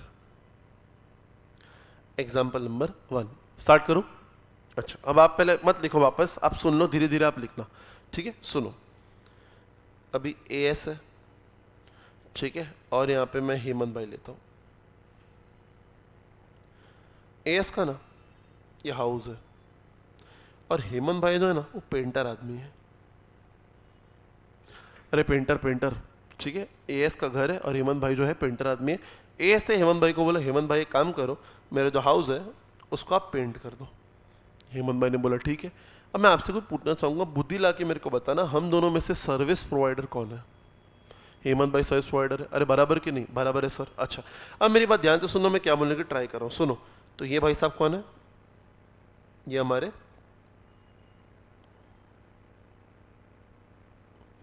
सर्विस प्रोवाइडर, और मैं कौन हूं? मैं हेमंत का कस्टमर है। बराबर? अच्छा, अब मैंने हेमंत भाई को बोला, मैंने बोला हेमंत भाई एक बात बताओ, कितना कितना पैसा लोगे? हेमंत बोलता है सर आपका घर ना थोड़ा बड़ा है करके, क्या आप आलिशान घर है, पेंट हाउस एंड ऑल। बराबर? तो मैंने बोला कितना लगेगा हेमंत भाई वो बताओ करके, फालतू का चढ़ाओ मत। हेमंत भाई ने बोला सर देखो, आपका घर बनाने के लिए लगेंगे 25 दिन, और मैं लूंगा 25 दिन का पर डे 1000 रुपीज। सर मेरा जितना स्टाइफंड है ना उतना तो मैं लूंगा ही आपसे, ठीक है? तो 25 दिन का काम है और पर डे का 1000 रुपीज लगेगा, एंड दैट इज वाई मैं आपसे टोटल 25,000 रुपये लूंगा। ऐसे हेमंत भाई ने मेरे को बोल दिया। मैंने कहा ठीक है हेमंत भाई, कोई दिक्कत नहीं है। अब हेमंत भाई जो है ना बहुत बढ़िया काम करते हैं, ठीक है? हेमंत भाई बहुत ज़्यादा अच्छे आदमी है, मेरे लेक्चर्स भी आते हैं, हम टच में भी है, ठीक है? कुछ डाउट्स है तो हेमंत भाई पूछते भी है, एंड पेंटिंग भी अच्छा करते हैं। अब हेमंत भाई ने ना 15 दिन तो काम कर दिए। अब आफ्टर 15 डेज मुझे हेमंत भाई का काम बहुत अच्छा लगा। मैंने कहा यार क्या पेंटर है यार हेमंत भाई, मतलब पेंटर हो जैसे हेमंत भाई जैसा। हेमंत भाई मतलब पेंटर, मस्त आदमी निकला हेमंत भाई। तो मैंने हेमंत भाई को क्या बोला, 15 डेज के बाद ना मैंने हेमंत भाई को 1 मोर कॉन्ट्रैक्ट दे दिया। मैंने क्या दे दिया? 1 मोर कॉन्ट्रैक्ट दे दिया। मैंने बोला हेमंत भाई एक काम करो, आप ना, मेरा वाड़ा में फार्म हाउस है, ठीक है? वाड़ा करके एक जगह है करके, है ना? तो मैंने बोला हेमंत भाई एक काम करो, मेरा एक वाड़ा में फार्म हाउस है करके, आप उसको भी पेंट कर दो, ठीक है? तो हेमंत भाई गए, चेक वेक किया। अब ये बात कब हो रही है? ये बात हो रही है 15 डेज के बाद। मैंने बोला हेमंत भाई इसको भी पेंट कर दो, इसका कितना लगेगा? हेमंत बोलते हैं सर ये भी बड़ा है, लेकिन इसमें ज़्यादा ऐसा इतना बड़ा है, इतना आपका घर बड़ा है करके, सर इसको पेंट करने में 12 डेज ही लगेंगे, 12 डेज, ठीक है? तो मैंने बोला ऐसा इसका कितना? बोलता है सर मेरा सेम है, सर मेरा सेम है, इंटू 1000 पर डे, इतना ही लगेगा। मैंने कहा हेमंत भाई कोई डिस्काउंट विस्काउंट? पुराना कॉन्ट्रैक्ट भी था, नया भी दे रहा हूँ। हेमंत भाई बोलता है नहीं मेरा रेट फिक्स है। मतलब इफ यू अंडरस्टैंड, हेमंत भाई ने, ध्यान से सुनो, because of old contract, no discount was offered. अरे बराबर कि नहीं, because of old contract no discount was offered, मतलब ओल्ड कॉन्ट्रैक्टर से हेमंत भाई को कोई फर्क नहीं पड़ता, स्टिल हेमंत भाई ने मेरे को कोई डिस्काउंट नहीं दिया। बराबर कि नहीं बराबर? यस सर बराबर है, एब्सोल्युटली करेक्ट। मतलब क्या, इसका मतलब ये है कि जो फार्म हाउस पेंटिंग है ना मालिक, ध्यान से सुनना, ये जो फार्म हाउस है इसको ट्रीट एज सेपरेट कॉन्ट्रैक्ट, इसको आप एक सेपरेट कॉन्ट्रैक्ट की तरह ही ट्रीट करना। Am I very clear? इसको आप एक अलग कॉन्ट्रैक्ट ट्रीट करो। वाई? बिकॉज हेमंत भाई ने पुराने कॉन्ट्रैक्ट की वजह से कोई डिस्काउंट नहीं दिया, rather he still charging the standard selling price. Do you get that? खत्म। तो ये तुम्हारा पहला केस है, लिखो जल्दी लिखो जल्दी।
डन।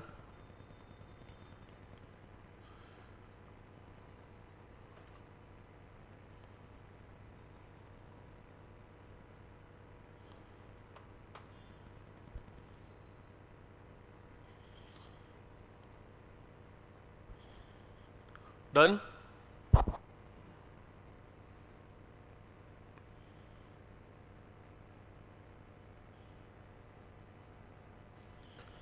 डन। ओके, अब मेरी बात ध्यान से सुनना, मैं क्या बोल रहा हूं, बोलू? ओके, अब नेक्स्ट लिखो एग्जाम्पल नंबर 2। एग्जाम्पल नंबर 2 बोलू? ओके, अब वापस पेन्स डाउन, सुन लो आप। अच्छा, अब ओरिजिनल कॉन्ट्रैक्ट क्या था? तो सर ओरिजिनल कॉन्ट्रैक्ट ये था कि 25 days into 1000 per day, that will be 25,000। अच्छा, डेट क्या था? वही 1 मई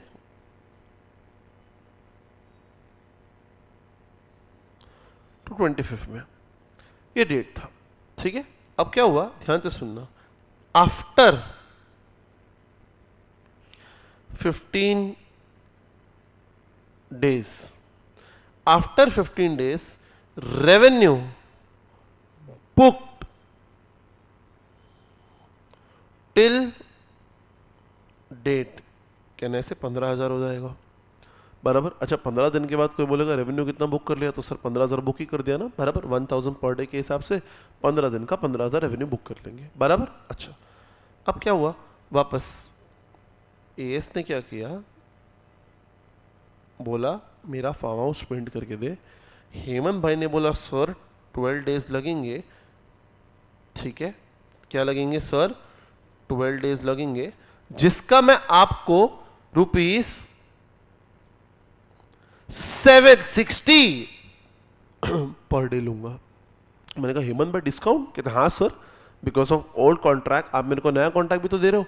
मैंने बोला कब से लेके कब तक? बोलता सर 26 मई से लेके ये प्रोजेक्ट चलेगा 6 जून तक, बराबर ना, 12 डेज करके। 26 मई से लेके कब तक?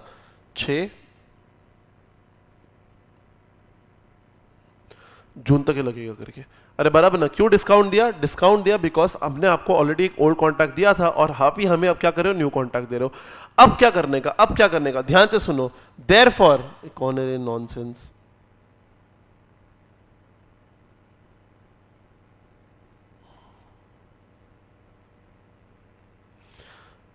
ये ना जो भी बकवास कर रहा है ना करके, भाई इधर बंद करो, स्क्रीन पे लिखना बाकी बच्चे पढ़ने आए करके।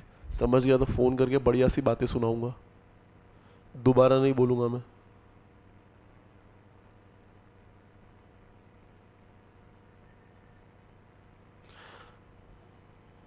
हाँ, अब मेरी बात सुनो ध्यान से, मैं क्या बोलने की ट्राई करूँ। देखो, ओके, सो कहने से आपका ना 12 डेज इंटू 760 पर डे इतना लग रहा है करके, बराबर। अब क्या करने का? सुनो ध्यान से सुनो, अपन ऐसा बोलेंगे कि देयर फॉर रिमेनिंग पीरियड।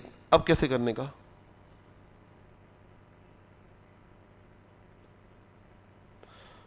अपन बोलेंगे 10 days into 1000 per day.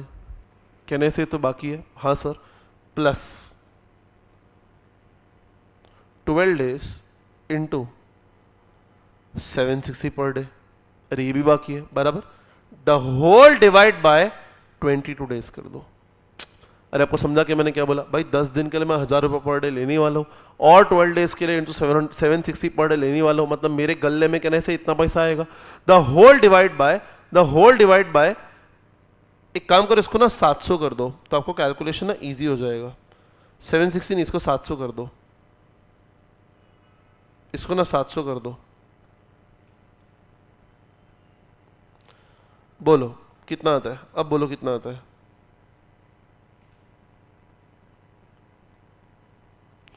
The whole divide by 22 days, बोलो कितना आता है? Yes ma'am, 836.36 per day. अरे बराबर कि नहीं?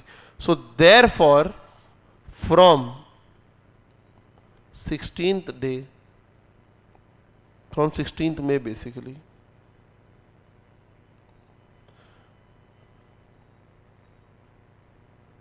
पर डे जो रेवेन्यू होगा that will be 836.36 per day. अरे आपको समझा कि मैंने क्या बोला? इसको अपन प्यार से कहते हैं प्रोस्पेक्टिव अकाउंटिंग। क्या बोलते हैं बच्चा लोग? Prospective accounting. मतलब सर जो बीत गया वो बीत गया, अभी से फ्रेश अकाउंटिंग करने का। Do you get that? Fair. लिखो इसको आप लोग।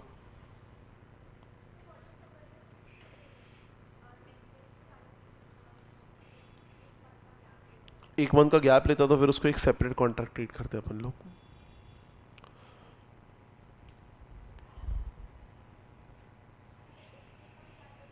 नहीं तो फिर नहीं होता ना, एक दिन का गैप लेते तो अपन जितने दिन उसने काम किया, अपन ऐसा बोलते कि देख जो फॉर एग्जांपल जो आपके 10 ओरिजिनल कॉन्ट्रैक्ट है वो तो चलेगा ही चलेगा, ठीक है। तो अपन बोलेंगे 10 डेज इंटू 1000 प्लस जो नया कॉन्ट्रैक्ट तो जब भी स्टार्ट कर, हमें उससे फ़र्क नहीं पड़ता। फॉर एग्जांपल तू बोलता है मुझे 25 दिन लगेंगे और मैं एक दिन बाद स्टार्ट करूँगा, तो 25 दिन ही होगा ना वो तो, भले एक दिन बाद स्टार्ट कर। हाँ, उस पर्टिकुलर दिन रेवेन्यू बुक नहीं होगा बिकॉज उस दिन तो तूने काम ही नहीं किया। या फिर उस पर्टिकुलर दिन आप एक ही काम करते हो तो प्रोपोर्शनेट रेवेन्यू बुक होगा। जैसे 836 divide by 2, do it proportionately. समझा?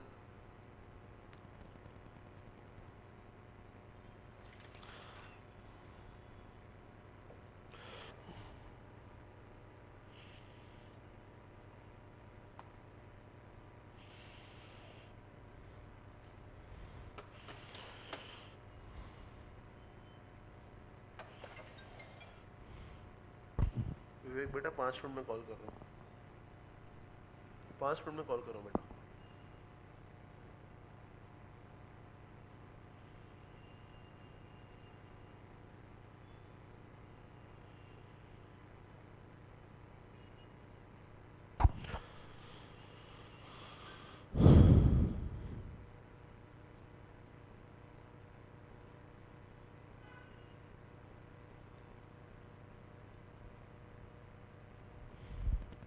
देखो भाई,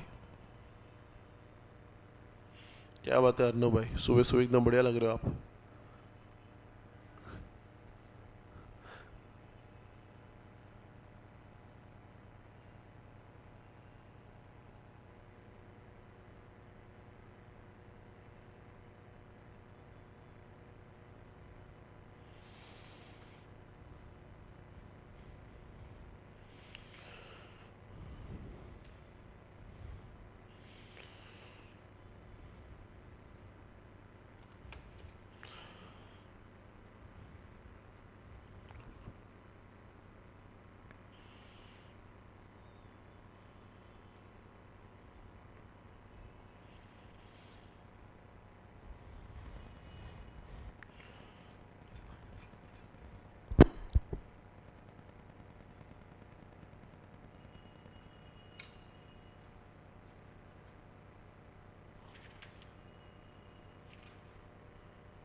डन। क्या भाई,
done.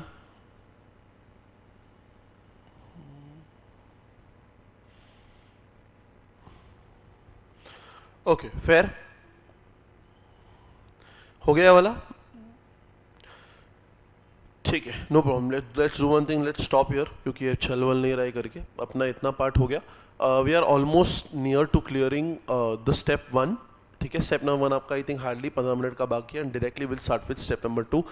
Step number 2 is like the most important part of your entire index 115, so that will do it tomorrow. ठीक है, विल स्टॉप हियर गाइस।